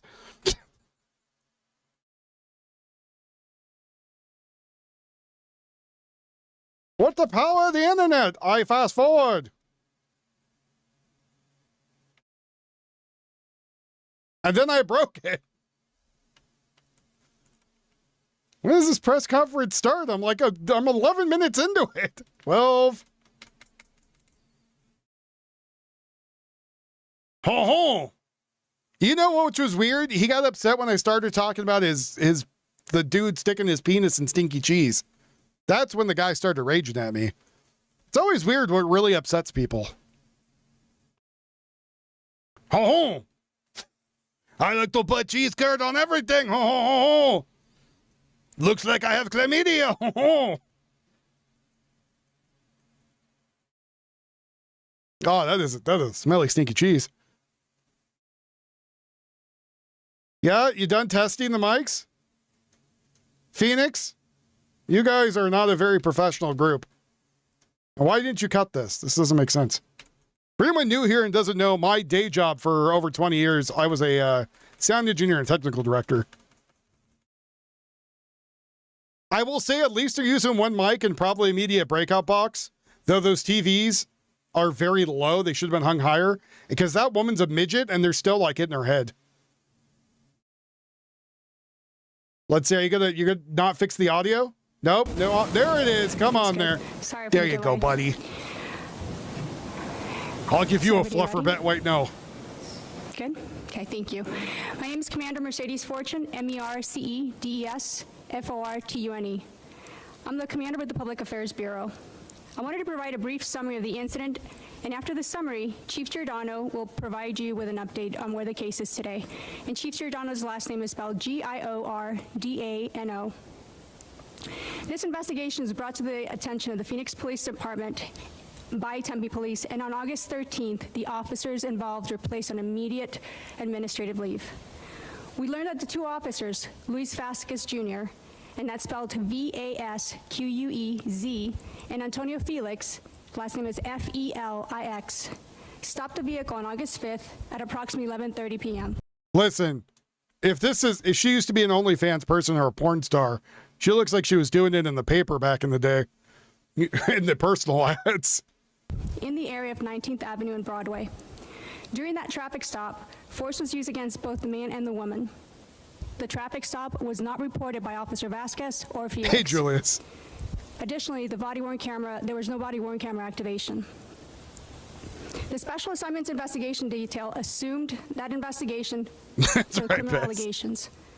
Today, Officers Vasquez and Felix were interviewed by detectives. Chief Giordano will now provide you an update into that investigation.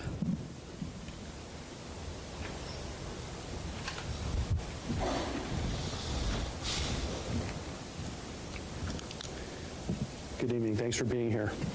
As Mercedes said, my name is Matt Giordano. I'm here to share with you that former officers Felix and Vasquez have been arrested, and I fired them both. They are charged with the following crimes: aggravated assault. Do you think they were fired first or arrested first? Aggravated robbery, kidnapping, felony assault involving bound or otherwise physically restrained individual, threatening and intimidating, criminal damage, hindering prosecution, and tampering with evidence. Detectives have confirmed that the two former officers physically assaulted both the man and woman during the traffic stop. The investigation also shows that a taser was used on the victims during the stop. There is significantly more information uncovered demonstrating the egregious criminal conduct committed by these officers. Their actions severely undermine trust in law enforcement and violate the standards we expect from those who serve. Many people want to understand how this could happen. There is no excuse for the conduct. I don't know, so honey, I don't know. Sounds right.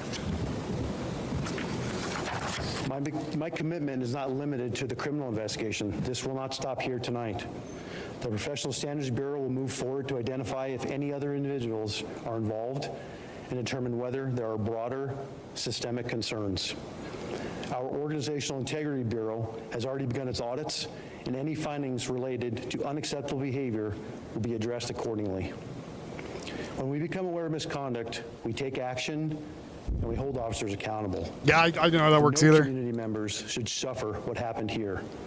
We recognize this erodes community trust, and I am committed to rebuilding that trust starting today. With that, I'm happy to answer a few questions. Dave. You said that PSB will be looking at if this is a more systemic issue.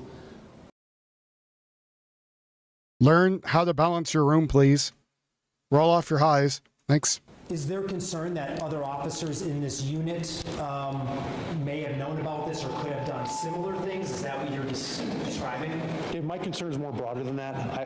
I don't have any indication now that anyone else is aware of this, but I can't just take that at face value. We need to look into that, look at the data, and look for any other possible connections. But at this point, I have no indication that that exists. Are there other officers on leave? There are no other officers on leave.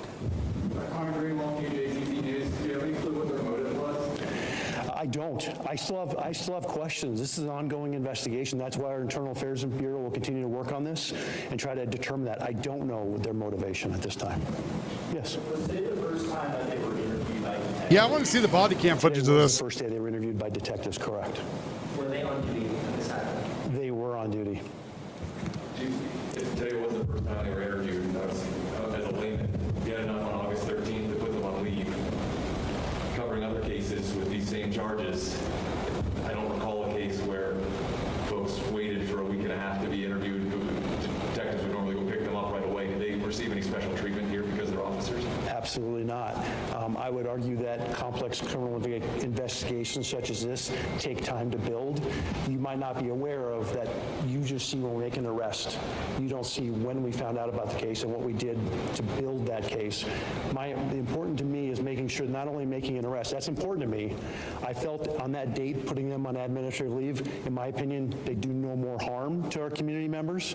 And then we investigate fully. So therefore, when this goes through the judicial process, we have everything, all of our ducks in a row, and we have no issues at trial, should this go to trial. So SID did confirm that this assault happened. Was there any video evidence? There's no video evidence, but we established what we believe is probable cause that these crimes all were committed. Yes? This could be, as you said, this doesn't stop right here. Obviously, you're going to continue to look into other ways or to just always get... He was saying aggravated assault, false imprisonment. They had body cams off. Oh, that's not good. that's not going to go well. Told us that, you know, as this all happened, if these officers are tied into other cases, right, when it comes to being a witness or someone to testify, this could now domino effect into multiple other issues. So as a department, what is the response to that about how multiple different cases can now be impacted from two officers? Yep, we're working very closely with our partners over at the Maricopa County Attorney's Office for that exact purpose, to make sure that we can minimize to the best of our abilities future criminal prosecutions that these officers may have been involved in. And you talk about building trust. I think anybody can take that and say, okay, well, that's great. What are the tangible steps to building trust that you can see through your office? Well, I think it starts here today. We're here on a Saturday night, just a little over a week from when we found out about this, that this occurred. And we've taken swift, decisive action, and now we're sharing with the community. And we'll continue to share as we move along. We recognize the erosion of public trust this creates. We worked so hard over the last several years to build trust, and now to me it seems like we're taking steps backwards. We need to continue to move forward and continue to look to provide a better level of service to the community. Yes. How long did the officers work in the department for? One had about 8 years on and one had about 9 years on. Yes, sir. There were details in the Tempe police report suggesting that the officers weren't in typical uniform, that they weren't using a typical police cruiser. Do you have any additional information on that scenario, whether they were really acting as legitimate police officers in that stop? Yeah, we have proof that they were in their city vehicle through AVL technology, automatic vehicle locator system, so we know the vehicle was in the area at the time. We saw the same information. We've been unable to confirm that they were. Yeah, the only time you kill a civilian is if they're trying to injure you. Like, Someone tries to run you over, that's a weapon trying to kill you. If they pull a gun on you, try to stab you. Right? Out of anything other than a traditional police uniform. They both wear a uniform. Just I do want to see like some footage. I will go with that. Did they plead the fifth? Did they say anything that assisted you? Or I want to see what happened, or I want more reports. Is there any, Sorry, go ahead, Ford. is there any indication they knew the victims in this case? There's no indication that they knew the victims or that the victims knew the officers previously. Have the victims participated as part of this investigation so far? As you can imagine, they were very hesitant. No to deal with regrets. us at the very beginning. Our detectives are incredibly professional, empathetic, and caring. Reached out to them multiple times to build up that level of trust, and they have been cooperative. Piggybacking off of his question about obviously the questioning and how it's taken a few days for detectives to actually question him the first time, which was today. Why did it take so long before we had any availability with you? I'm sorry. Why did it take so long to have any availability like this with you? When it comes to, you did release the video, which was great to talk originally, that answered a lot of questions about trust, but it took a little bit for us our state has asked for some one-on-one with you as well, but why the time? Well, in any complex criminal investigation, we need to keep some details very, very closed off. And when I do an interview like this, it's hard to do that because you guys ask a lot of very in-depth questions. So again, we did keep some of that information that only the people involved in the situation would know. We can't let that get out. There's also identification of the officers involved, the former officers. So we want to make sure we keep it as close as we can until we're at a point where we're comfortable releasing that information. It's not hiding information. It's just maintaining it in a closed silo so we don't impede our criminal investigation, our ultimate prosecution. Yes. Are they being held in Maricopa County? They will be transferred over there this evening. Where are they being held right now? At a city facility. There's a lot of paperwork that goes into transferring someone to the sheriff's custody. That's the question right here. Was there any indication from dispatch that the officers were involved in a traffic stop at the time, or what did the computer system or the records say the officers were doing at the time of the incident? There's no indication that they had status themselves. Hello, on the Tombo. computer. let me ask you a question then from someone who might, let's provide a defense for the officers.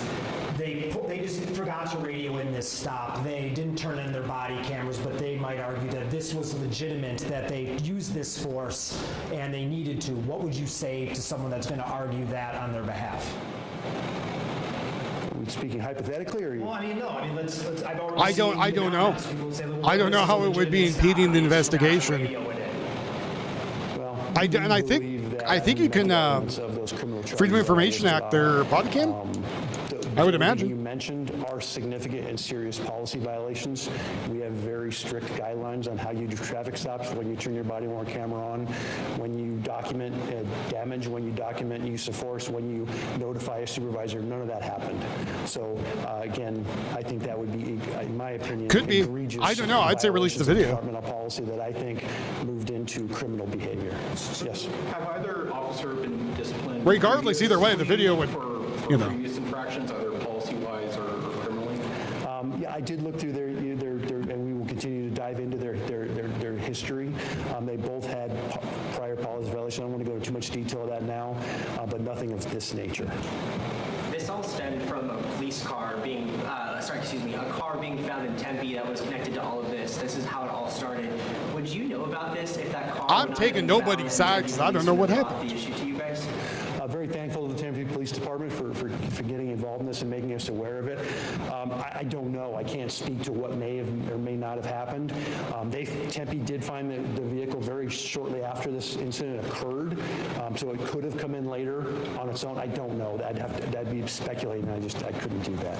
Yes, sir, in the middle. No, I thought you had your hand up. I'm sorry. Oh, you're recording. I'm sorry. Just a couple more questions. Good. Forward first. The Tempe report they made it very clear that they thought these couldn't have been officers, that these were people impersonating police officers. When they passed the case on to you, at what point and what evidence came forward that made you turn to these two specific officers? it's a great point, because when I was first made aware of the situation, I had the same reaction. There's no way this could be Phoenix police officers. It's so Why not? outside the bounds of our policies. I was just as shocked as Tempe was. Shitty people are everywhere. That this could be Phoenix police officers. When we were able to start, our investigators start looking at it, because again, Tempe originally thought it was people impersonating the police officers, but it happened in Phoenix. So they took the original, sent it to us for further investigations to happen in our jurisdiction. Our detectives started looking into it and immediately recognized, hey, this might actually be a police Yeah, again, that's why I'm just saying I'm picking no sides. I want to see the footage. That's what they do. They I don't know investigate unless any I see crime it. committed by any city employee.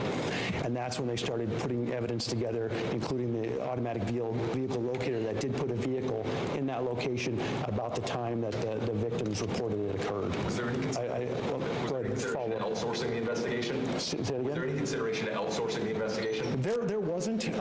One, I have complete faith in our detectives and the thoroughness of which they do their investigations. But more importantly, it's a time matter for me. This is very serious, very egregious. We took them offline right away. I wanted this resolved because, again, someone talked about eroding public trust and not providing information. The longer we leave this out there, the more people fill in details and the more trust we erode. I wanted this done quickly. I wanted it done correctly. And when we outsource investigations, I lose a little control over the timeline. And it might not be a priority to other agency. Where it is a priority. We are all hands on deck for the last week. Everyone's working on this case. That's why we kept it. You mentioned investigating whether others were involved in this. I don't know the names of the victims. Is there going to be a larger investigation or audit of the South Mountain precinct in particular? Did you wrestle your credit card away from your wife yet, Tom? Organizational Integrity Bureau, as well as our Professional Standards Bureau, they're already looking at all the data. We track a lot of data, body-worn cameras, radio traffic, the automatic vehicle locator in our vehicles, all that we've already started. We'll be going through all of that with a fine-tooth comb, looking for anomalies, looking for things that just aren't right, to see if there's any other issues. Last question. What do you say to the victims? How is the city supporting the victims? What do you say to the people that had this happen to them? Well, first and foremost, You got to be careful with the dirty cops. That's when they give them the soap party. All the prisoners grab them and wipe them down. It's really weird. Telling us what happened to make sure that we could address it appropriately, and hold these former officers accountable. Again, I know that wasn't easy for them. This is a very traumatic situation, and I think we all can recognize it would be, but they were willing enough, once we worked on that relationship with them, to tell us what happened, let us work with them, and then we'll move forward together. Thank you. No. And I will be sending out an update, an actual meeting. I don't know who's doing the audio in that room, but I want to slap him in the head because the gain is way too high for that mic. It's also why it's feeding back. Someone needs to learn, maybe not get the intern kid in there, get someone who knows what they're doing to set shit. Advisory as well, with the photos of the Vasquez and Felix with you guys. And once I have booking numbers, those will also be shared with you. Thank you very much. Thank you. Thank you.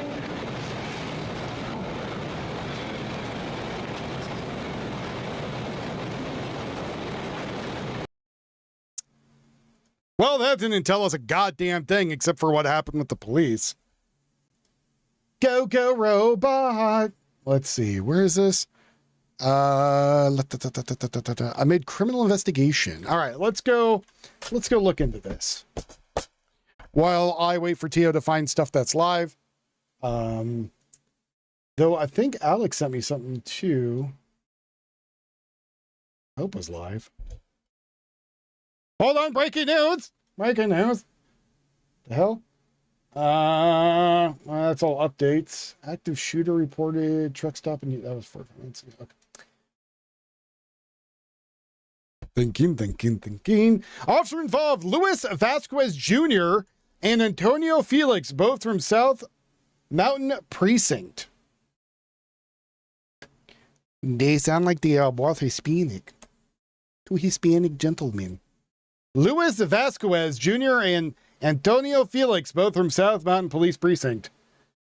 Around 11:30 p.m. on August 5th, 2026, near the 19th Street and Broadway Road in South Phoenix, the officers allegedly stopped the vehicle, occupied by a man and a woman. Apparently, the report said they used significant force, including taser, physical assault, punching and beating the man for several minutes, holding them at gunpoint and other actions. The stop was never reported, and the body-worn cams were not activated. So that's weird, right? So, one, from what I understand, the police, you got to be like, this is blah, blah, blah. I'm at a traffic stop, blah, blah, blah. And then the dispatcher goes, blah, blah, blah, putting you on that stop, blah, blah, blah, right? Now, I was never a cop. And my sister was, my best friends were. And people in this chat, some of them are too. But from what I understand, though, is you report where you're at, right? It's like, this is 912. I'm on a 92 or whatever the hell it's called, right? Wherever they're at. I don't know what code they're using. Call the 1050. Okay, so you 1050, let them know where you're at, what you're doing, right? And then you have to write a report afterward, especially from what I understand, physical contact form. Is that what it is? Salt form? I don't know what the hell it is. You all out there probably know better than me. Yeah, 1050 tells location. And then afterward, you tell them what you're doing. Traffic stop. Here's where I'm at. Because that's officer safety, not just keep your nose clean, but once the guy pulled out a gun and shot that cop, right? And they don't know what the hell just happened. They just find a dead cop there on the street. No one knows what happened because he didn't report anything in. You're gonna go travel with the purple butterfly? With the Lunesta? Oh no. Yeah, so 10 code changes, right? Depending on the department, I've learned that. And then there's also plain code and some other shit too. But yeah, regardless, whatever code they're using and whichever department, I believe that it's just, I am officer blah, blah, blah, and I'm at blah, blah, blah, right? Whatever way you say it is. Just so people know. In New York, it's 1050, 1020 for wherever Tallman's at. So, but yeah, you tell them where you're at, right?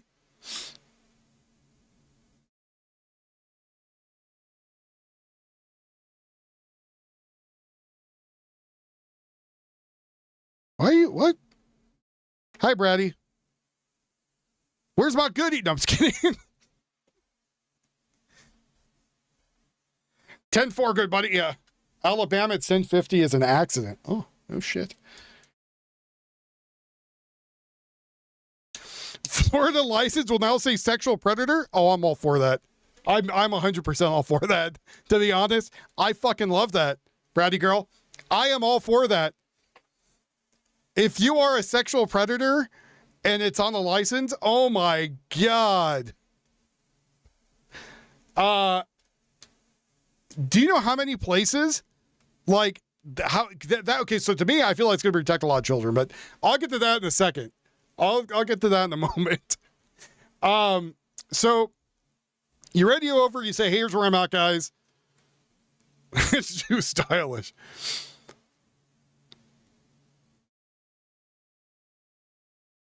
I don't know why he's free and driving. I don't know. I'm with you, but I think it's also good that let's say they go to a like Disneyland and it says there and they're like, hey, no. You know what I mean? They kicked me out of Disney World. Well, yeah, you shouldn't fucking be there.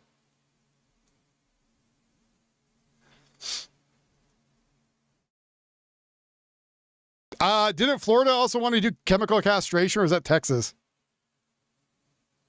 Carried out at 850. I can only imagine what that means. So anyways, you radio in, hey, I'm an officer, radio in, here's where I'm at, I'm on a traffic stop. Dispatcher goes, all right, dude, we know where you're at, let me go put in the computer. Right, I put in the computer, done. Done, that's it. No more, you don't have to worry about it. Because the dispatcher knows where you're at, the other officers know where you're at, if needed, they know what you're doing, great, awesome. But that wasn't done, then the body cams were switched off. Now, I'm not sure about all of the body cams, right? But from what I understand, a lot of the body cams, you just press on the front, you just a little tap, turns on. And some of them are like, the newer ones are constantly recording. And then Axum has a new system, which it talks, so wherever the car is at, the car is your hub, and the car then talks to a satellite. So no matter what happens, the cop is recording his entire shift. And then when he hits the button, it puts a timestamp. Anyways.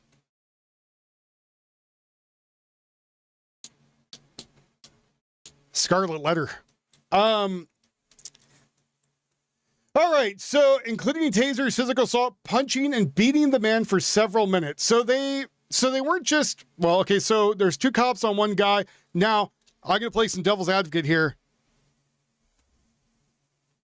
Disneyland uses Beretta 92s with shoulder stocks for their security? Damn. You know what? Screw Disneyland. You know why?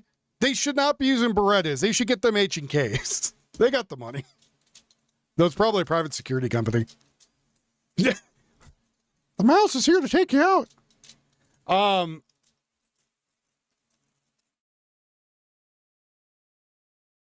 Yeah, well, yeah, you can translate the codes for me. How about that? Let's see. So they're at gunpoint after the cop fights with them. Now, retrospect, because I've already played devil's advocate against the cop. Let's go pro cop. So going pro cop. Yeah, Holy World. What the hell was the one from what was that game where they had it? Was that the Outer Worlds? Anyways, I don't remember. Anyways, but some other thing. It's kind of my thing.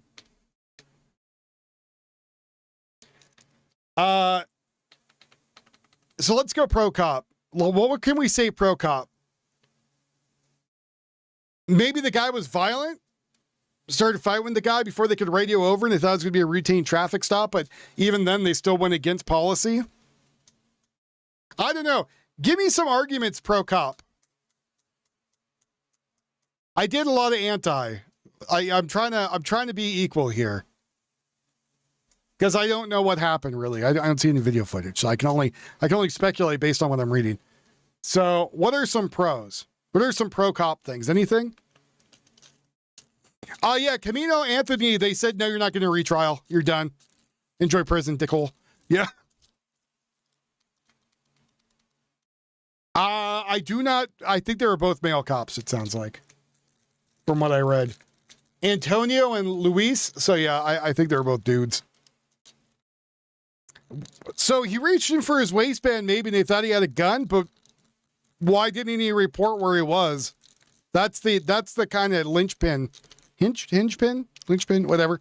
That's kind of sticking in my craw, right? Is like, why didn't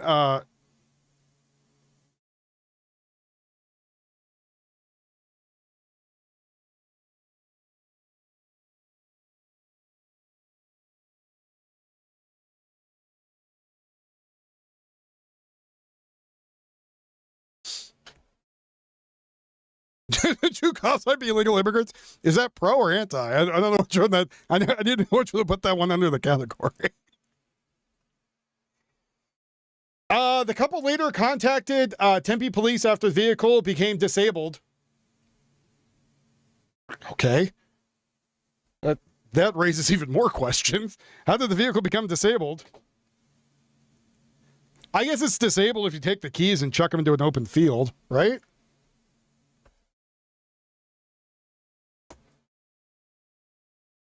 Let's see. Tampa officers initially suspected possible police impersonators because no official record of the stop existed. The former officers faced multiple felonies, including the following: aggravated assault, aggravated robbery, kidnapping, felony assault involving a restrained person, restraining and intimidating, criminal damage and related counts such as hindering prosecution, tampering with evidence. Phoenix Police Chief Matt Garando. Ricky Suave. Announced the arrest and termination August 22nd, 2026, and had been placed on administrative leave earlier. Now, I guess people are upset they're placed on administrative leave, but I'm guessing that's just part of the whole thing, right? No, it's Giordano. Giordano. Giordano.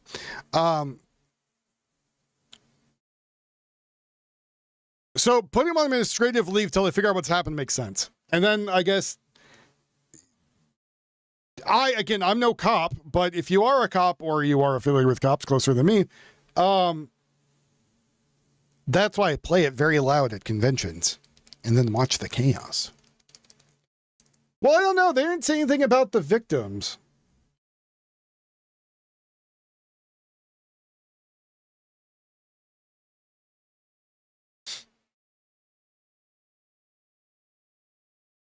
It is very suspicious. Like I'm gonna see it's very suspicious. But so the cop said, "Hey, look, you guys didn't do policy. You're fired." That makes sense. And from what I understand, the police union is well, I guess it depends. Depends where they're at. Sometimes I heard the police union is very fickle. No known crimes by the victims in this case, based on the available reports of August 5th, 2026, involving the two former PD officers. The man and woman in the vehicles are currently described as victims. They reported being stopped without apparent jurisdiction. Or justification, not jurisdiction. Sound a little sovereign either. Names of victims.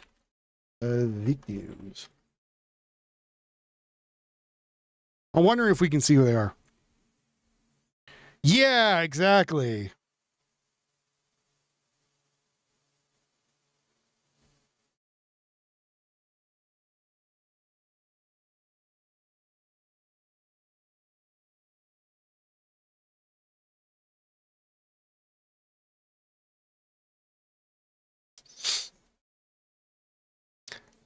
If an individual became violent, they could have called in a 1033 or a 00, which means officer needs help, life threatening.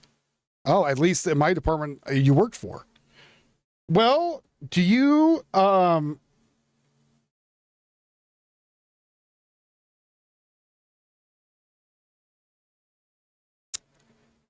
so if you were working for the department, what do you think of this case so far?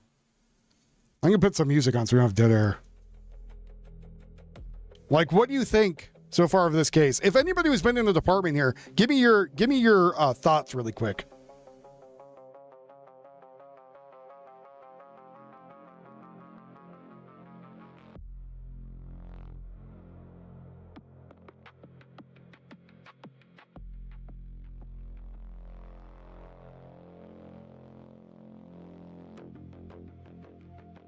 Again, people say sometimes I get too stuck in my ways, so I'm trying to get more trying to get some more outside thing here.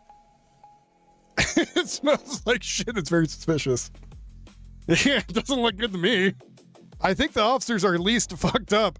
They have body cams for a reason. It's no police, and it isn't the police can police the police. Right. California high school football coach was fired after kicking a ball into a player's groin during a practice while angry with I sent that to me on X. I will take that if you send it to me to on my X. It won't pop up in chat, so you got to do it on X.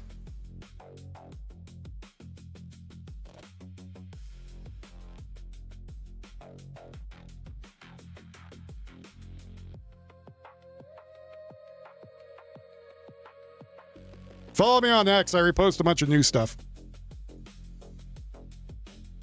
Basically all I do. Also, I stream on X too. If you get tired of YouTube censoring shit, you can go on YouTube.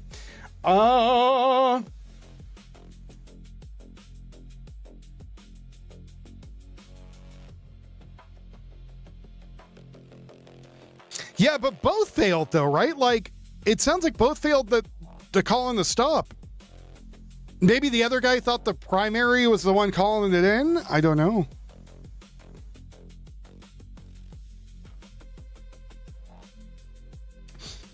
Man, Yuffie's cooking something. It smells really freaking good.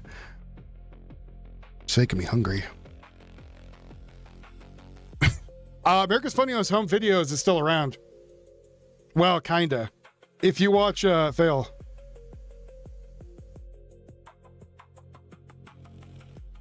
You could go look up Fail Army. Those are pretty funny. You want to watch my wife cooking? I don't think she wants people watching her cook. Maybe. I don't know. She did really good the other day. She had like more people than me watching. She was doing a Minecraft stream. Had like 100 and something people watching. Very proud of her. I was like, wow, that's awesome. Oh, yeah, I wanted to see the coach kicking the football into the dude's groin.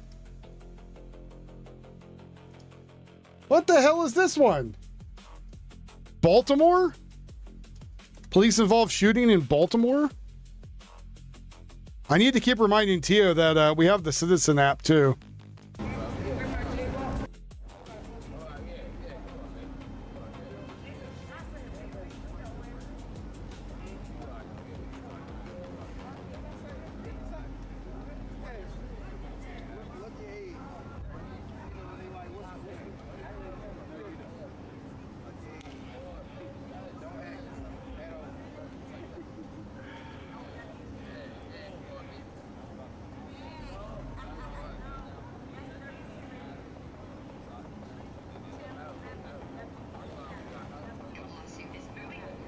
Hey, what's going on, Angry Razorback? How you doing, buddy?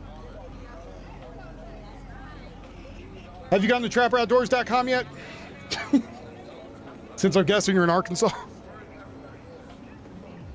It's gonna be like, this is Trappers. Oh, shit. Damn it.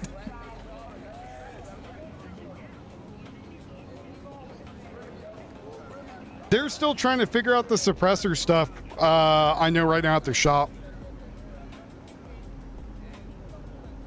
Also, if any of you see Machinist, I have not seen him in like days, and I've texted him a few times. I don't know if his phone's all messed up or what. What? You went there yesterday? Did Chum Wolf send you? He was painting car parts all day. Apparently someone wanted Cerakoted car parts.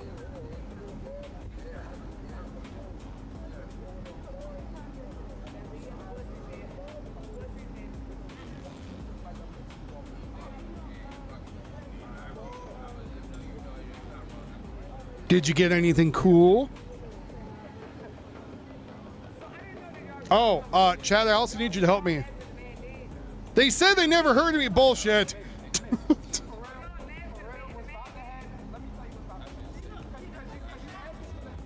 The owner talks to me.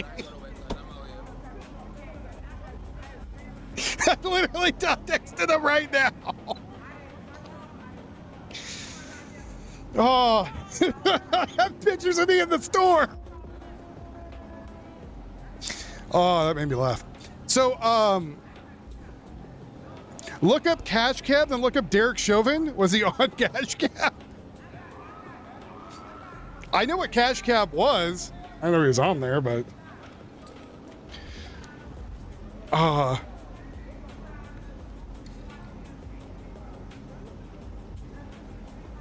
I just asked him. I said, "Well, there are people in there." They ordered me some 40 S&W for Tuesday. Well, that's cool. Awesome. I'm debating about. So I have two. I believe I have two. I can't see right now over there. I can't look at my safe. I have two AR lowers right now. I don't know what to do with. What? He was a hosting cat? No way. So Baltimore had another shooting, apparently, officer-involved shooting. He was also a crisis actor. That I believe.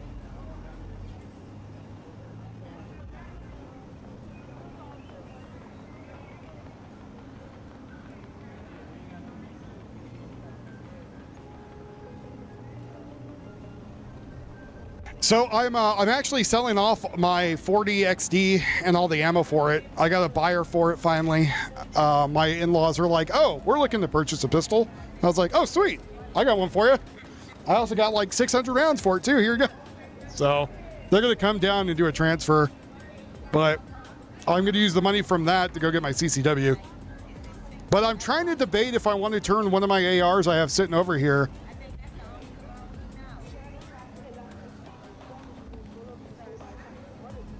Yeah, probably background music, snack bar.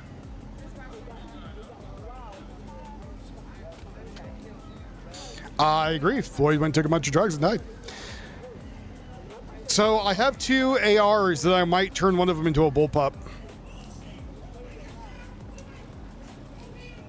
But the media couldn't run with that story.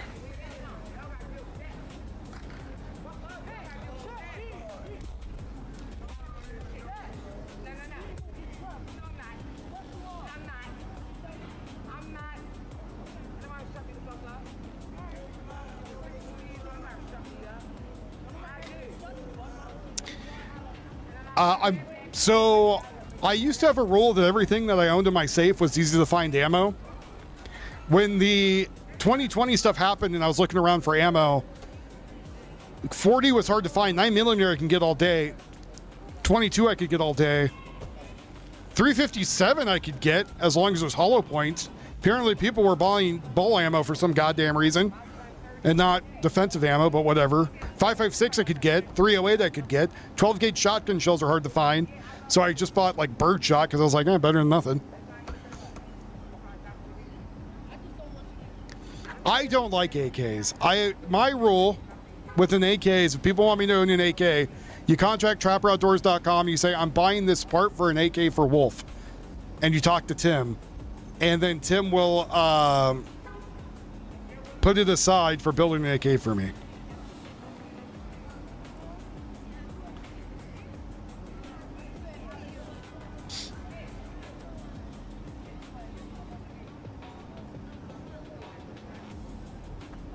Go to Trappers and pick up an MP7.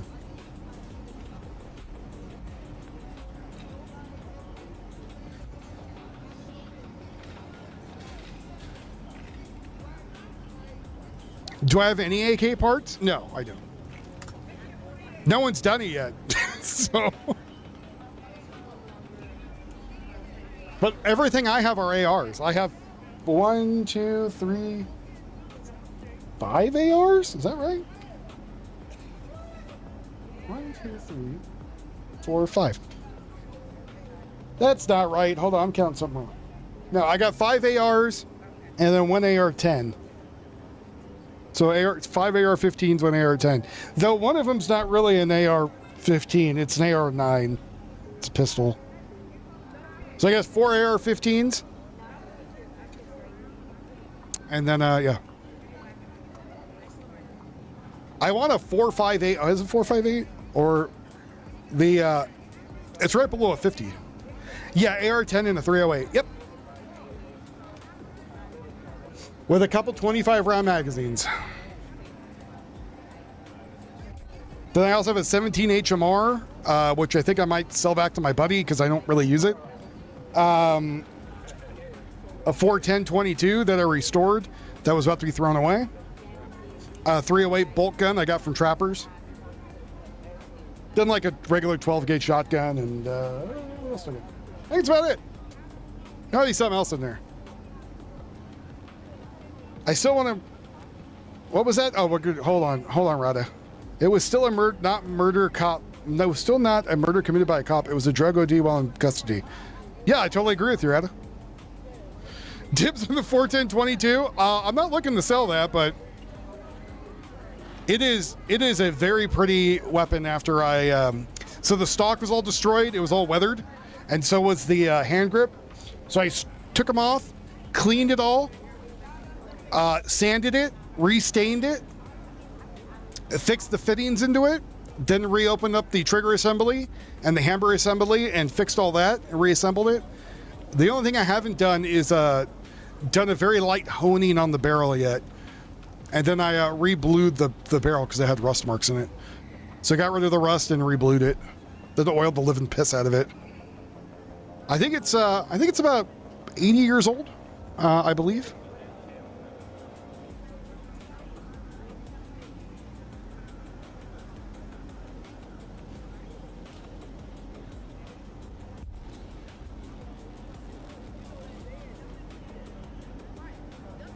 But my rule was to get stuff that's easy to get, like ammo-wise, because I have an upper assembly for a 458 SOCOM, a 300 Blackout.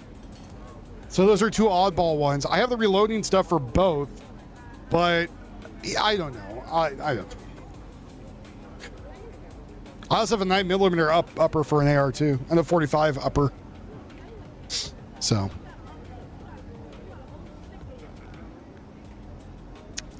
Yes, they do make stainless steel rifles.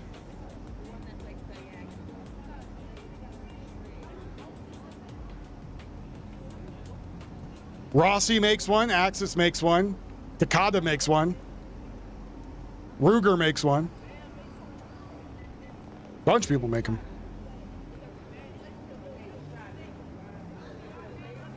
I guess let me rephrase that. You can get any rifle you want in the stainless steel. Depends on which one you want to pay to get it done, though, right? I don't know. I didn't buy my reloading stuff. My brother got into it, and then he's just like, I'm done. Here you go. I was like, all right. End of the world can only choose one of your weapons. Which one do you choose? Probably AR.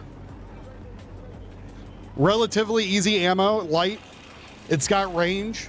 It's got a lot of parts that are easy to replace and repair.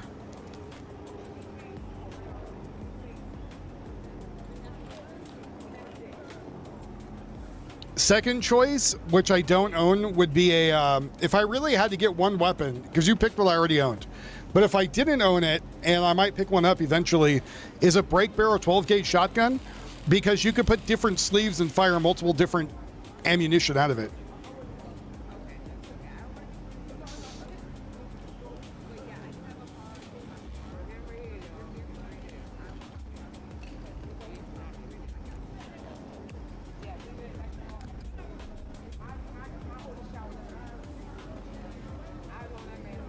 There are pistols worth more than the Barrett 50 caliber. A Barrett 50 caliber is only about 10 grand. It's not that expensive. That is also true, Rada. That is also true. It's not like I was at one previous life a machinist and know how to possibly modify stuff to go in there. Never. I would never do such a thing, ATF, ever. But if it was the end of the world and just happened to be there,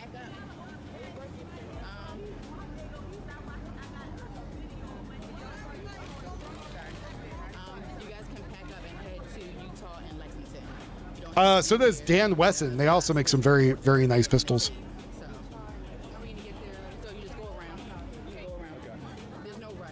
The two pistols I have I love are under $1,000. Except for the H&K, but that was a gift. I guess that one was free. It can't be done. Can't be done with a paperclip. Or folded pieces of paper, too. That has worked. Or a plastic, 3D printed. I mean, if I was going to do something like that, I went and store Tannerite. I would probably do something that's more stable than Tannerite. Number one is not LA, that is Portland. I have not changed the title over yet. So I spent most of today trying to get the translation programs to work for here. So far, not. So far, the best thing that works every time is taking, so I have a headphone splitter and I have a mixer in a rack next to me that feeds into my stuff. So the mixer, the inline mixer, and the amp, I have multiple outputs for headphones.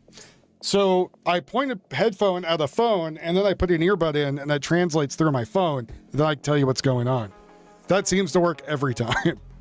I'm just trying to do it so the phone's not there and just inputs right to the phone through the jack.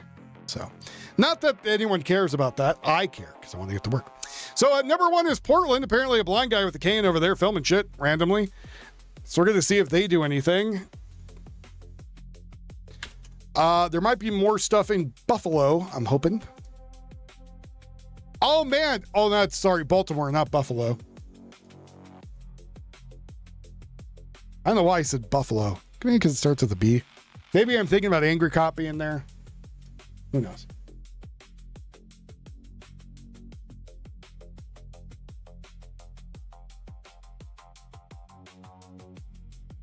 I typed in Buffalo, too, and I meant to have in Baltimore.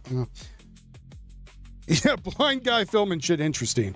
Well, so I guess a lot of them were told they're no longer allowed to go near the ice building.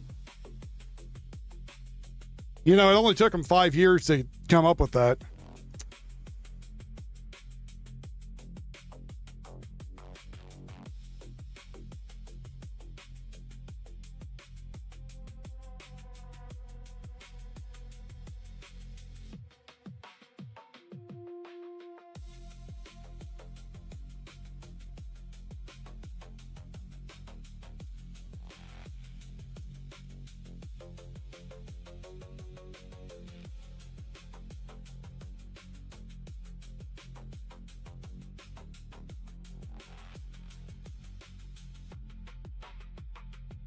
Let's see if I can find a feed of it quicker than Tigo. Nope. Nothing on TikTok for it. Let's go YouTube. I'm not sure how Baltimore feels about police shooting, so that's what I'm wondering what's going to happen. Are people going to get stupid?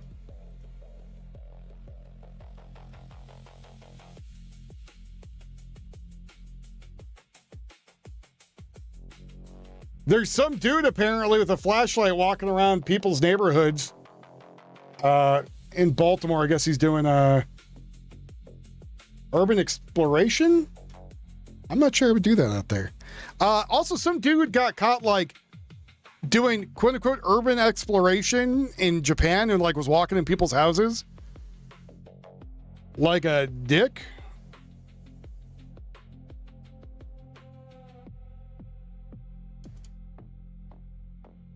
I know. How's he to know? How is he ever to know?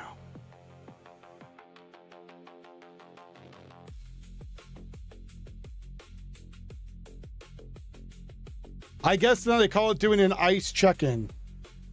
Good. I got to go check on the ice building, guys.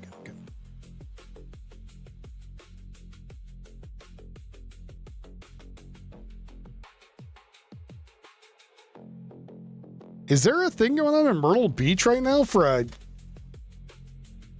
the Republican Party? Is that the thing happening right now? You know, Darlene and I were competitors. I wanted to win. We fought hard. No, that's from yesterday. You lying bastards. But campaigns are Them lying bastards. That's from yesterday. Right? Today's Saturday? Yeah. Double checking.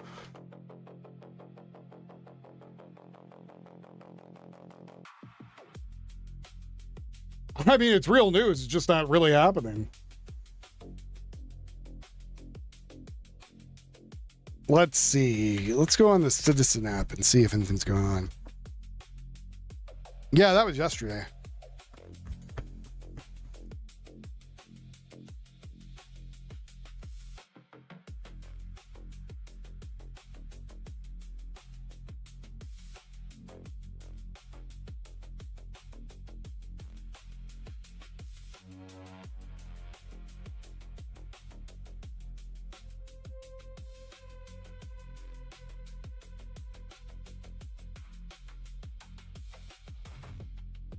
Let's see. Man with arm to the box cutter. I'm checking the Citizen app to see if there's anything on there.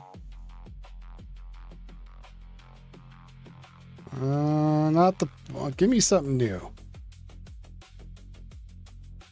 Give me something new, Citizen app. Do what I want, you sons of bitches.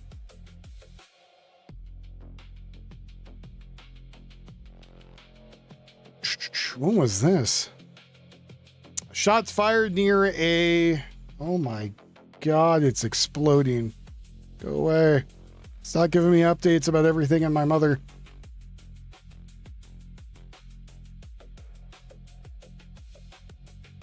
I like the Citizen app, but I do not like that it is bombarding me with stuff right now. I will cover something tomorrow. Depends when I get on. Again, I know people wanted me on earlier today, but to be honest, I was just not digging it. Not even making an excuse, I was just not feeling it. And I didn't want to do it. I do a nighttime show because I'm a nighttime person.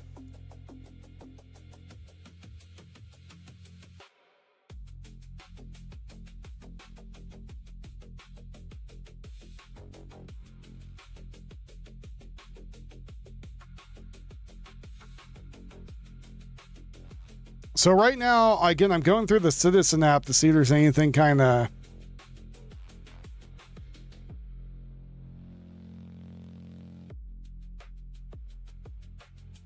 crack-a-lackin'.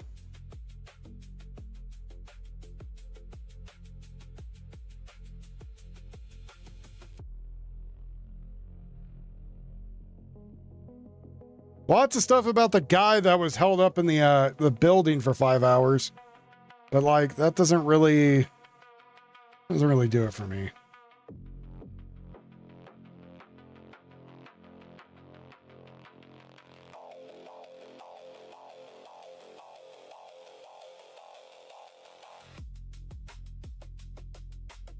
That he is, McFly.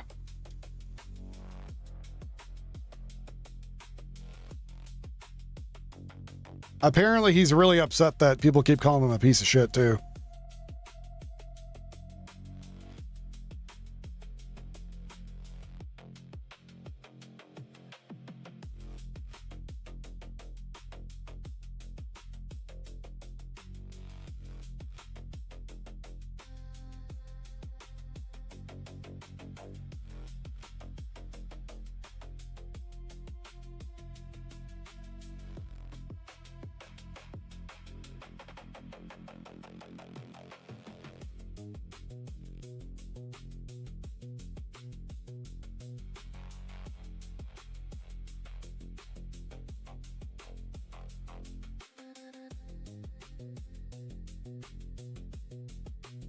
That's 14 hours ago. Why is there nothing going on like right now?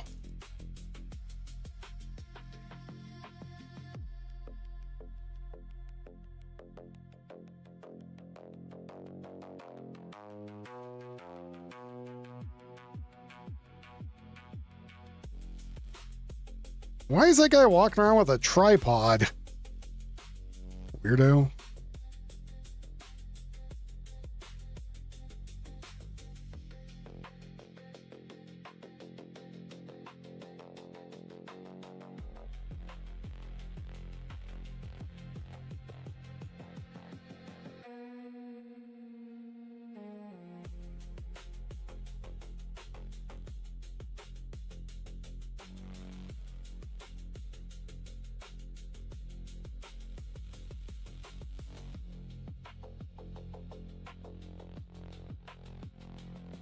Let's see. Alerts 37 hours ago. Nope. 3 days, 4 days. How about they just get stuff that's like, of today?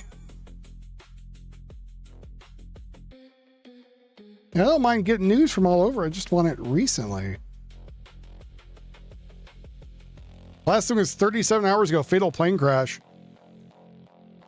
Aircraft went down near a remote Alaska radar site Thursday, killing all 8 civilian contractors on board. That sucks.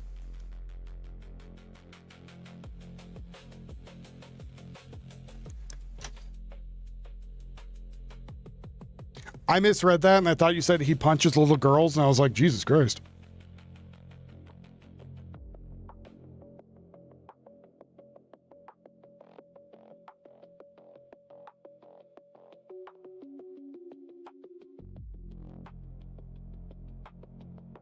He physically assaults children. Jesus. No, I'm not going to say he actually does that, but 7 hours ago, 22 hours ago, 6 hours ago. I don't mind using the Citizen app, but goddamn, is it hard to navigate, especially for a thing people pay for. Holy shit, it could be easier.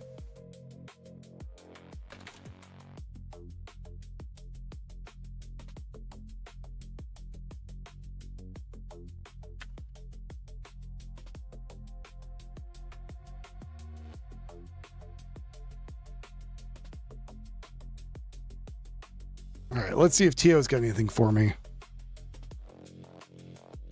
Again, folks, you like me being on here even though it's slow. I still trying to find stuff for you. I appreciate it. Cash App, Venmo, PayPal, buy me a coffee. All that stuff kind of helps me keep the roof over my head. It keeps me independent, so I have to rely on any sponsors that control me. So if you guys like that and you want to keep it going, throw some dollar dues my way. It means a lot to me. That's my grifting for right now. I know. So hard. So harsh. So mean. So tough.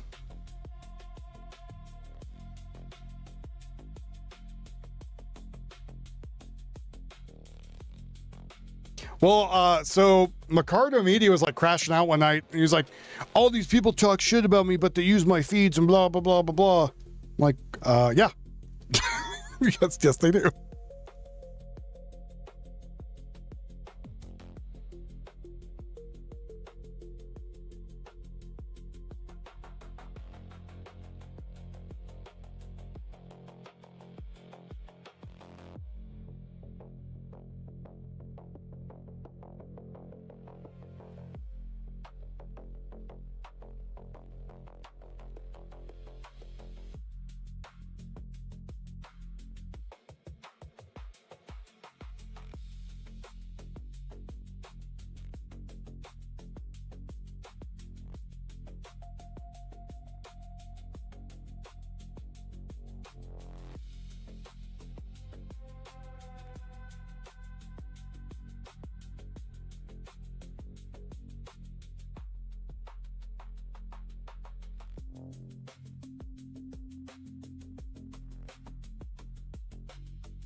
Yeah, so all I'm doing right now is I'm trying to get the Citizen app to, I just gave him $5 to see if it works any better. There, you could listen to RFK. The public also needs to know quickly when it can help make a difference. America already has as much of this infrastructure as it needs to make this work. Now we need to put that infrastructure to work. HHS and DOJ and FEMA will build on existing missing and endangered person alert capabilities and FEMA's integrated public alert and warning system, IPAWS, to develop a national framework for qualifying autism-related incidents. Our goal is an autism-specific alert capability that gets critical information to authorities and the public quickly and helps bring missing persons home safely. But an alert system is not enough. We also will advance the autism-specific response protocols, improve first responder education, promote evidence-based informed search practices, and strengthen state and local implementation and improve data collection. Our mission is simple: alert faster, search smarter, and save lives. We know preparation and coordination work. Project Lifesaver here in Rochester area demonstrates what communities can accomplish when they prepare before an emergency comes along. And one day we'll have the science to fix his throat. Really extraordinary and inspiring roundtable with the Olmsted County Sheriff's Department, who's here today, and with the Rochester Police Department. And we heard about the success story behind this incredible program, and it's something that we want to promote nationally.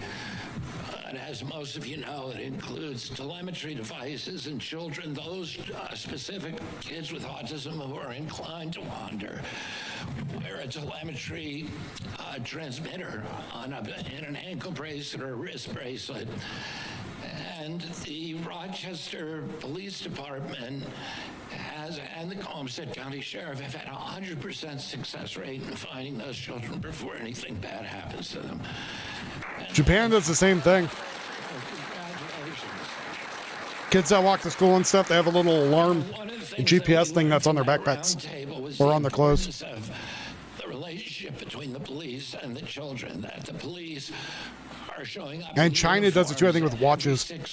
Every 45 days. To change the battery on the device. And Mexico does it because they're the drug mules. It develops a rapport and a communication relationship between the child. And many of these child are very wary of strangers. They hide from police during searches. But in this case, we've found that their experience here is that they now run, they gravitate. They go for it, James. They go for it, buddy. I wish them the best. They feel safe with the police, so that relationship is a critical part of the response. We came here to learn from one of the most successful programs in the nation, and we want to know the successful approaches and help communities across America to implement these kind of effective practices in every community. Today, HHS is also taking additional steps to improve health care for autistic Americans. CMS has released a new applied behavioral analysis toolkit to help states strengthen the quality and oversight of ABA services, promote appropriate evidence-based care, and combat fraud, waste, and abuse.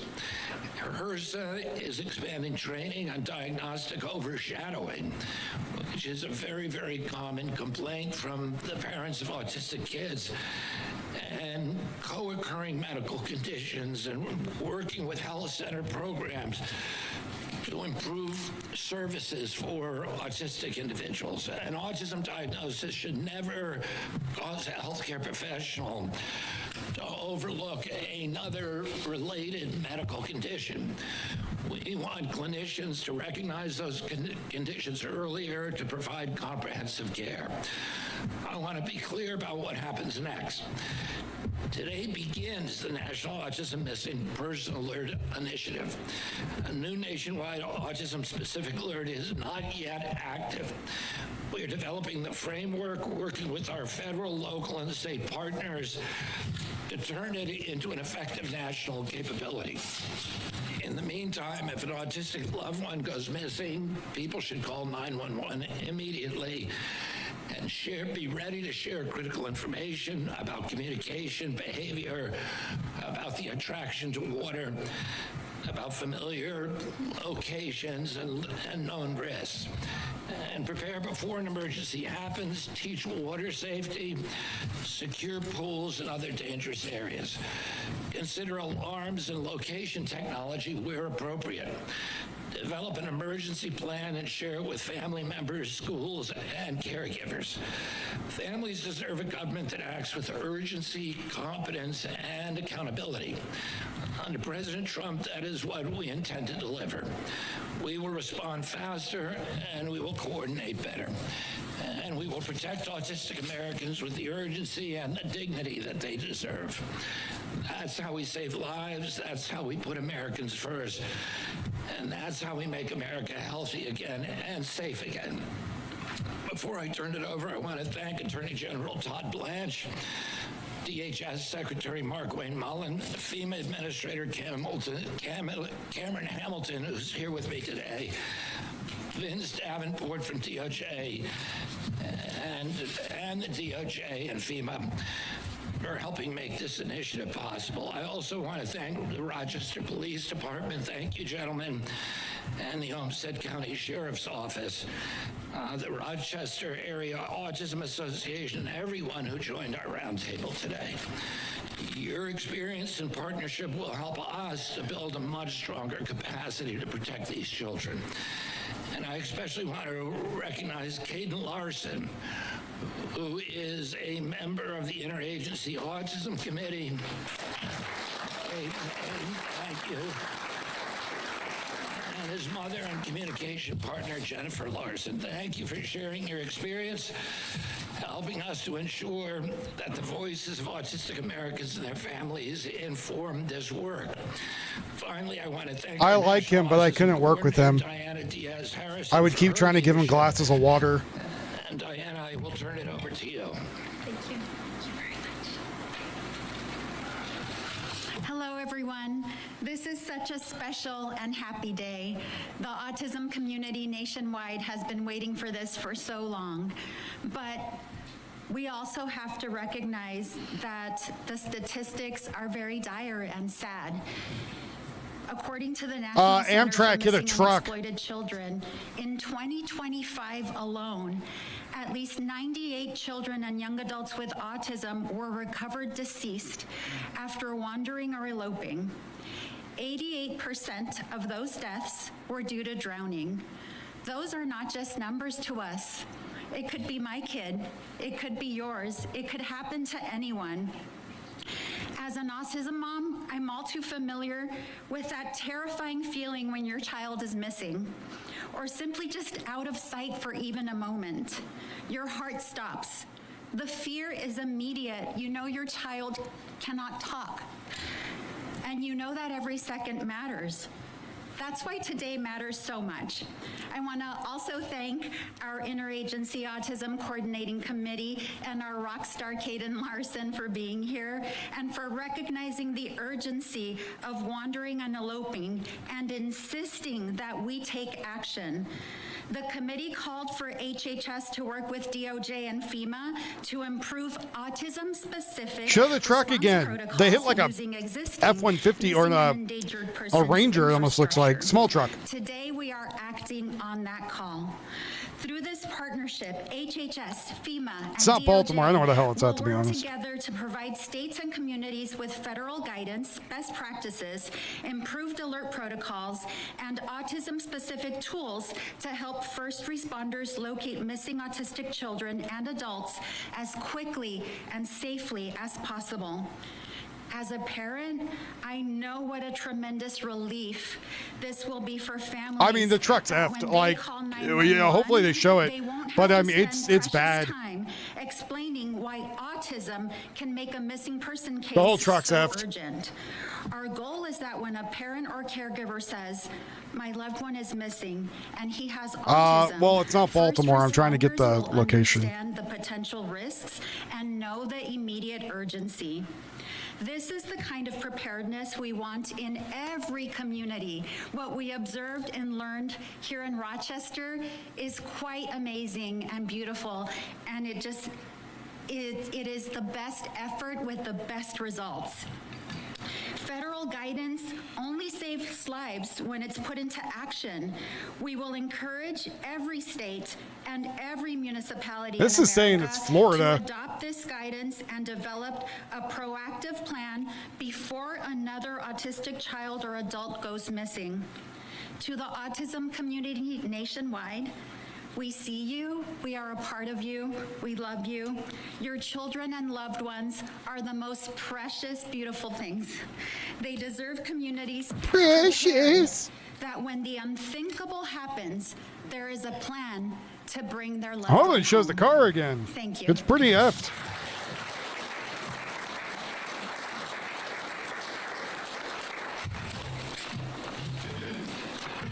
So thank you, Secretary Kennedy Oh. and Diana, for the invitation to be part of this important announcement here today, and Sheriff Torgerson for your Oh, there it is. hospitality and your public safety leadership here in Olmsted County. And Sheriff, I know we're here to talk about autism, but I do want to first acknowledge your decades-long passion and support of Special Olympics, Oh, no. both nationally and internationally, and your longstanding leadership of the Minnesota Law Enforcement Memorial Association. That's very personal to me and to many others, so thank you, sir. It's a privilege to be here on behalf of leadership of the Department of Justice and to represent my home office within DOJ. The I don't know what Office kind of truck that Justice is. Programs. Maybe it's As a F1, former well, chief of detectives, I know single cab, firsthand how something. every Maybe an minute F-150. I don't know. of an autistic wandering incident But I can don't feel like think an it's going to eternity. do very well These there. cases involve a special urgency that require immediate community-wide mobilization. The National Autism Alert Network will be a powerful tool capable of mobilizing thousands of community members at once to support safe and rapid recoveries. This new alert will not only save lives, it will provide first responders across the nation with valuable insights into risk factors and characteristics of wanderings. Champions will undoubtedly emerge and help grow the awareness and expertise within their home agencies. I was honored to lead the establishment of the National Blue Alert Network after the senseless ambush murders of NYPD detectives Ramos and Liu in 2014. There you go. That's even better. And our That's a team better one for recently you. launched the National Ashante Alert Network to aid in the safe recovery Have of one of those you now. who have been abducted or may It's be in garbage is physical what it is. danger. This Hopefully it was in it DOJ was fine, but on Jesus. making America safer and committed to equipping and supporting our nation's first responders so that they can do their jobs safely and effectively. Supporting these everyday American heroes, it lies at the core of our mission. And in the coming year, OJP expects He was to just invest trying to more take than the Chevy to the $5 levee. billion to support But now he's dead. local crime fighting. Well, he's not efforts dead. to He's strengthen probably fine. public Truck's- safety outcomes. truck's And definitely this cooked. includes emergency responses for individuals in crisis, like those who wander from autism, Alzheimer's, and dementia. Recently, Just need some paint. major enforcement operations, DEA seizures, and the work of DOJ's new National Fraud Division have attracted considerable attention, and rightfully so. But an equally important part of our work is protecting our most vulnerable, including children, older adults. You and think people he had with disabilities. insurance? DOJ is committed to working with HHS to leverage our resources and connections with public safety professionals to promote the use of autism alerts. Alerts that will save lives and improve outcomes for individuals with autism and others who may wander or experience crisis. And to the families who are here today with loved ones with autism, and to the advocates and volunteers who devote themselves to this cause, we are grateful for your strength and your perseverance. Your dedication strengthens our communities, it informs our policies, and it fuels the progress that you see here today. Thank you. Might drive funny. Well, good morning, you all. Thank you for being here. I first want to extend my tremendous gratitude to President Trump and also to Secretary Mark Wayne Mullen for their trust and hope and confidence in leading this nation in so many critical spaces. I also really want to praise Secretary Kennedy for your efforts and your leadership at HHS and the bold and compelling arguments that you've made for greater patient advocacy. To our federal interagency partners, as well as to our state and local counterparts, working with you all is a tremendous privilege. FEMA stands ready to support all the different activities that we need to better support our communities. Our mission set is very simple: to ensure that we protect life, property, and critical national infrastructure. Life is obviously the fundamental component that we're talking about here today. With our integrated public alert and warning systems capabilities, we are able to effectively deliver more networking and more ability to communicate with the American people so as to recruit their expertise and, most importantly, recruit their action. Floods, hazardous materials, you name it. You probably see these alerts all the time on your phone. It is all unique today that we're talking about the actual capability that that platform builds to ensure that the American people can be fully informed to address the needs of this critical community, specifically for the autism community, and ensuring that sound and clear communications can be delivered as effectively as possible. We wouldn't be here if it wasn't for your tremendous advocacy. We wouldn't be here if it wasn't for the incredible stories and also for the great partnerships that we have for how they truly develop a better way to support the needs of these great Americans that are a part of our everyday life. So thank you all. May God bless you all, and it's a tremendous honor to support.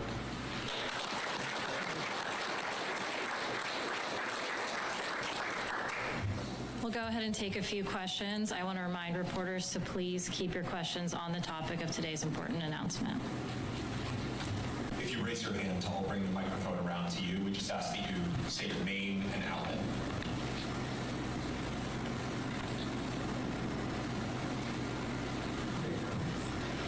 Thank you, Denae Dredd, Rochester Post Bulletin. I'm curious, you mentioned the success of the program here locally, Project Lifesaver. Is that why this announcement was made in Rochester today? Yes.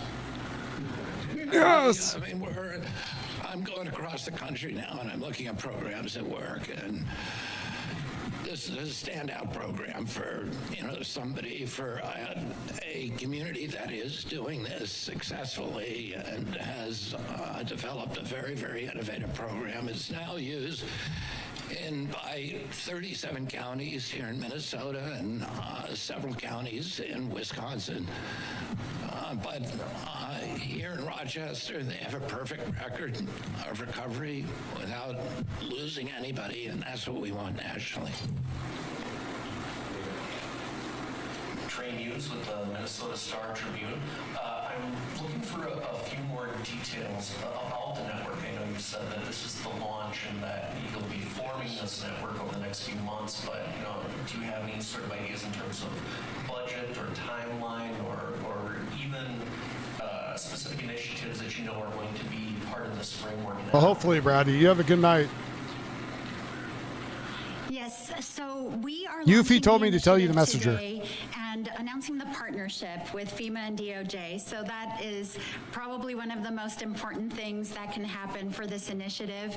We're trying to create guidance so that communities and states use their existing missing and endangered person protocols and their IPAWS system, which my colleague, Administrator of FEMA, Cameron Hamilton, can explain, leverage those systems and activate them immediately in an autism case. Typically, when an autistic person goes missing, you really shouldn't have to wonder, is it an emergency or not? It typically is. But many times, as we have seen in cases around the country, a child or an adult with autism is reported missing, and if the kid is a teenager, there will be a long long wait before authorities activate. But if they were to use their MEP and IPAWS system right away, there would be a better chance of recovery. So what we're going to set forth is a package of guidance, protocols, share best practices from states and communities that are doing it right, and also templates for the IPAWS system that are autism specific. Last question to Fox 9 and back.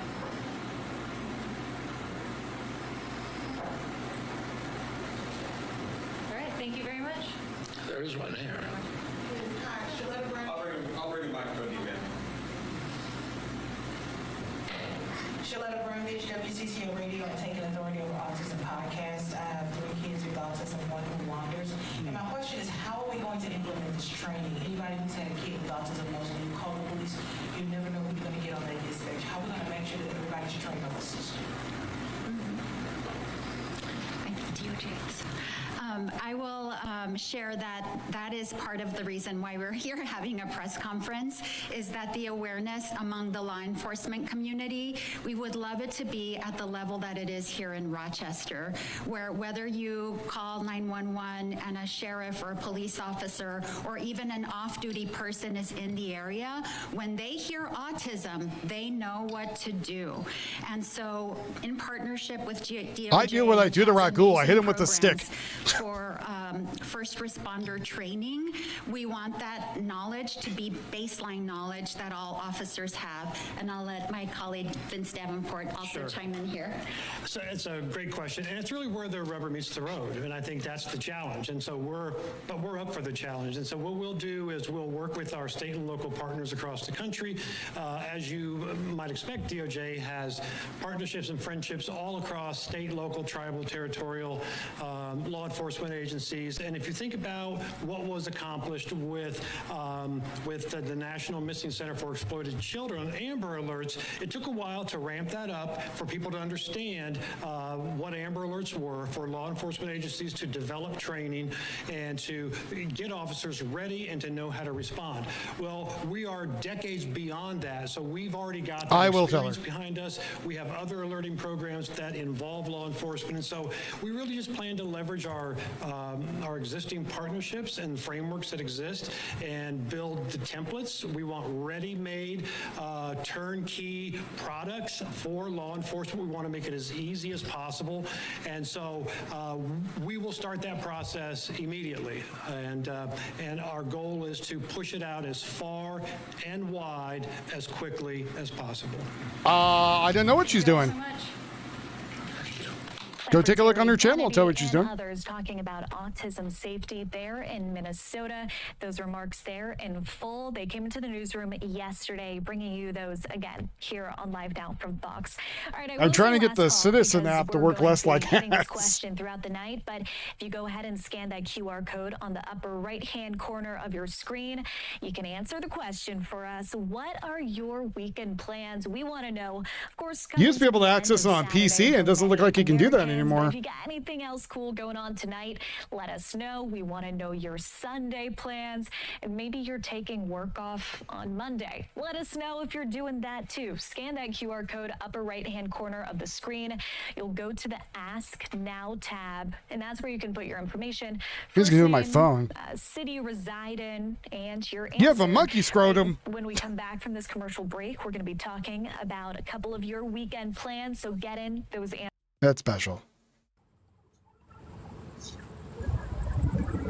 There's some idiots outside the ice pit in Los Angeles. A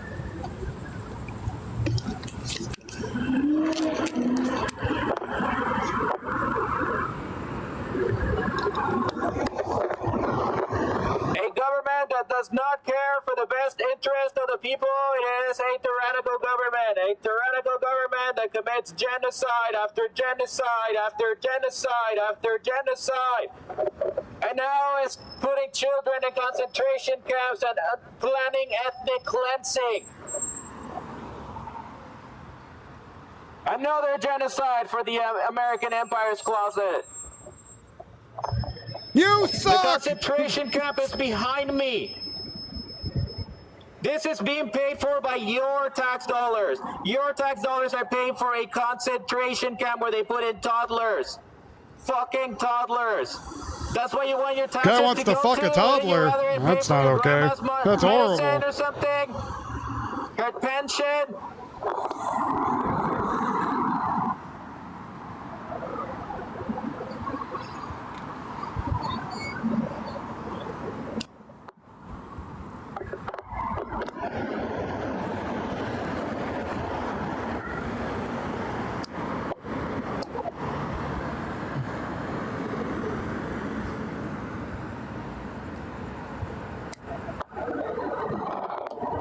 The consent of the governed.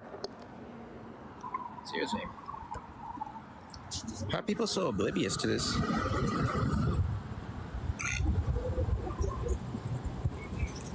She got it, bratty girl. Hey guys, you guys ever heard of consent of the governed and the implied social contract between the people and its government for the government to provide for the needs of the people and the people to obey the government's laws? However, this government has already broken the implied social contract. It has been breached. They took away your Social Security. They took away your education. They took away Medicare. Your taxes are...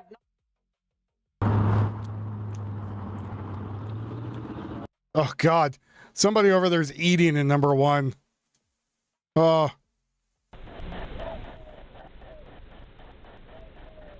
Well, again, it's all bullshit. They're just trying to get people riled up for their cause.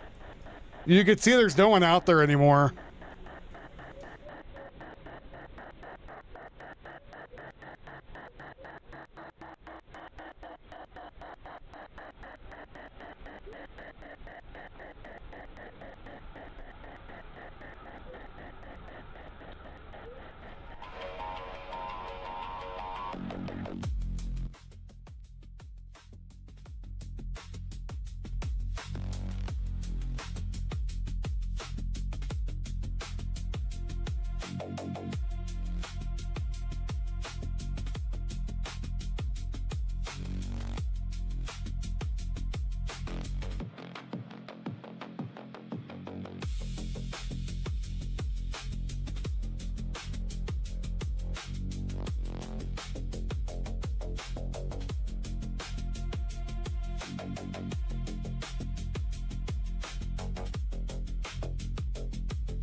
Don't put burgers in your ass. That's not where they belong.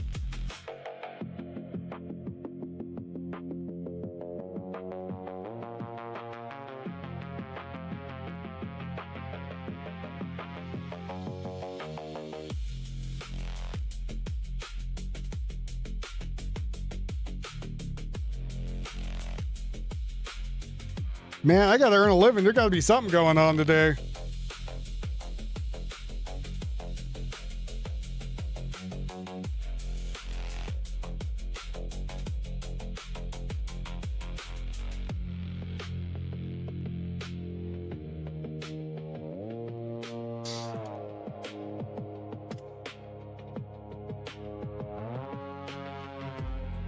I haven't even made it 4 hours. Come on, man.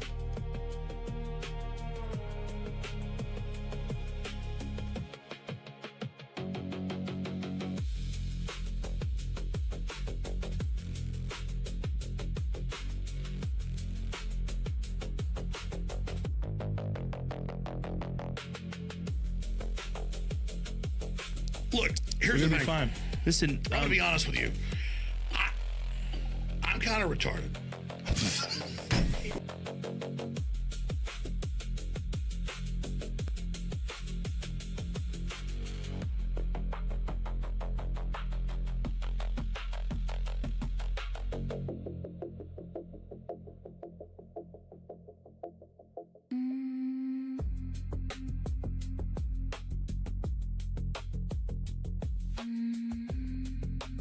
I'm putting the Citizen app on my phone. Maybe it's going to be easier to hear and I can just find it once.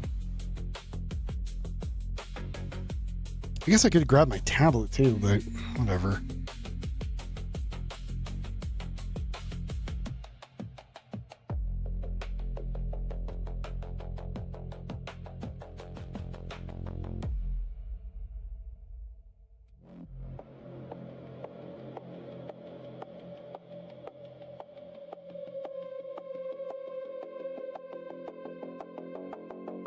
Why don't you start at autism, right?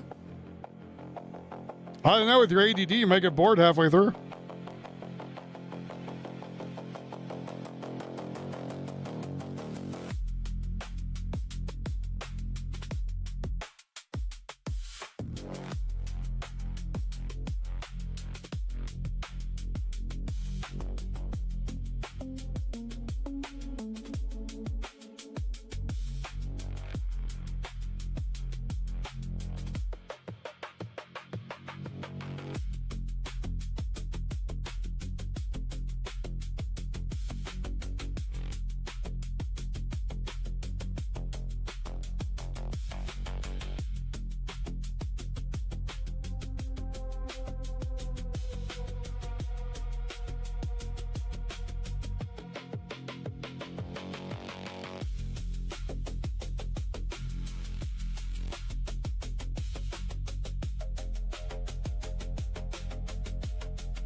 Oh, screw it. I'm out of here.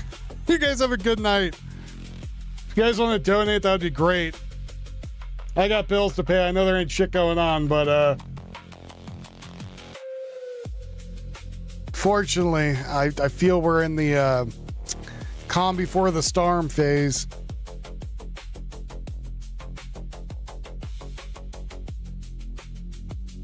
You have a good night, everyone. Take it easy. Love you all. Thanks for being here. I will come back if anything cracks off. But even the protesters aren't out there. So good night, everybody.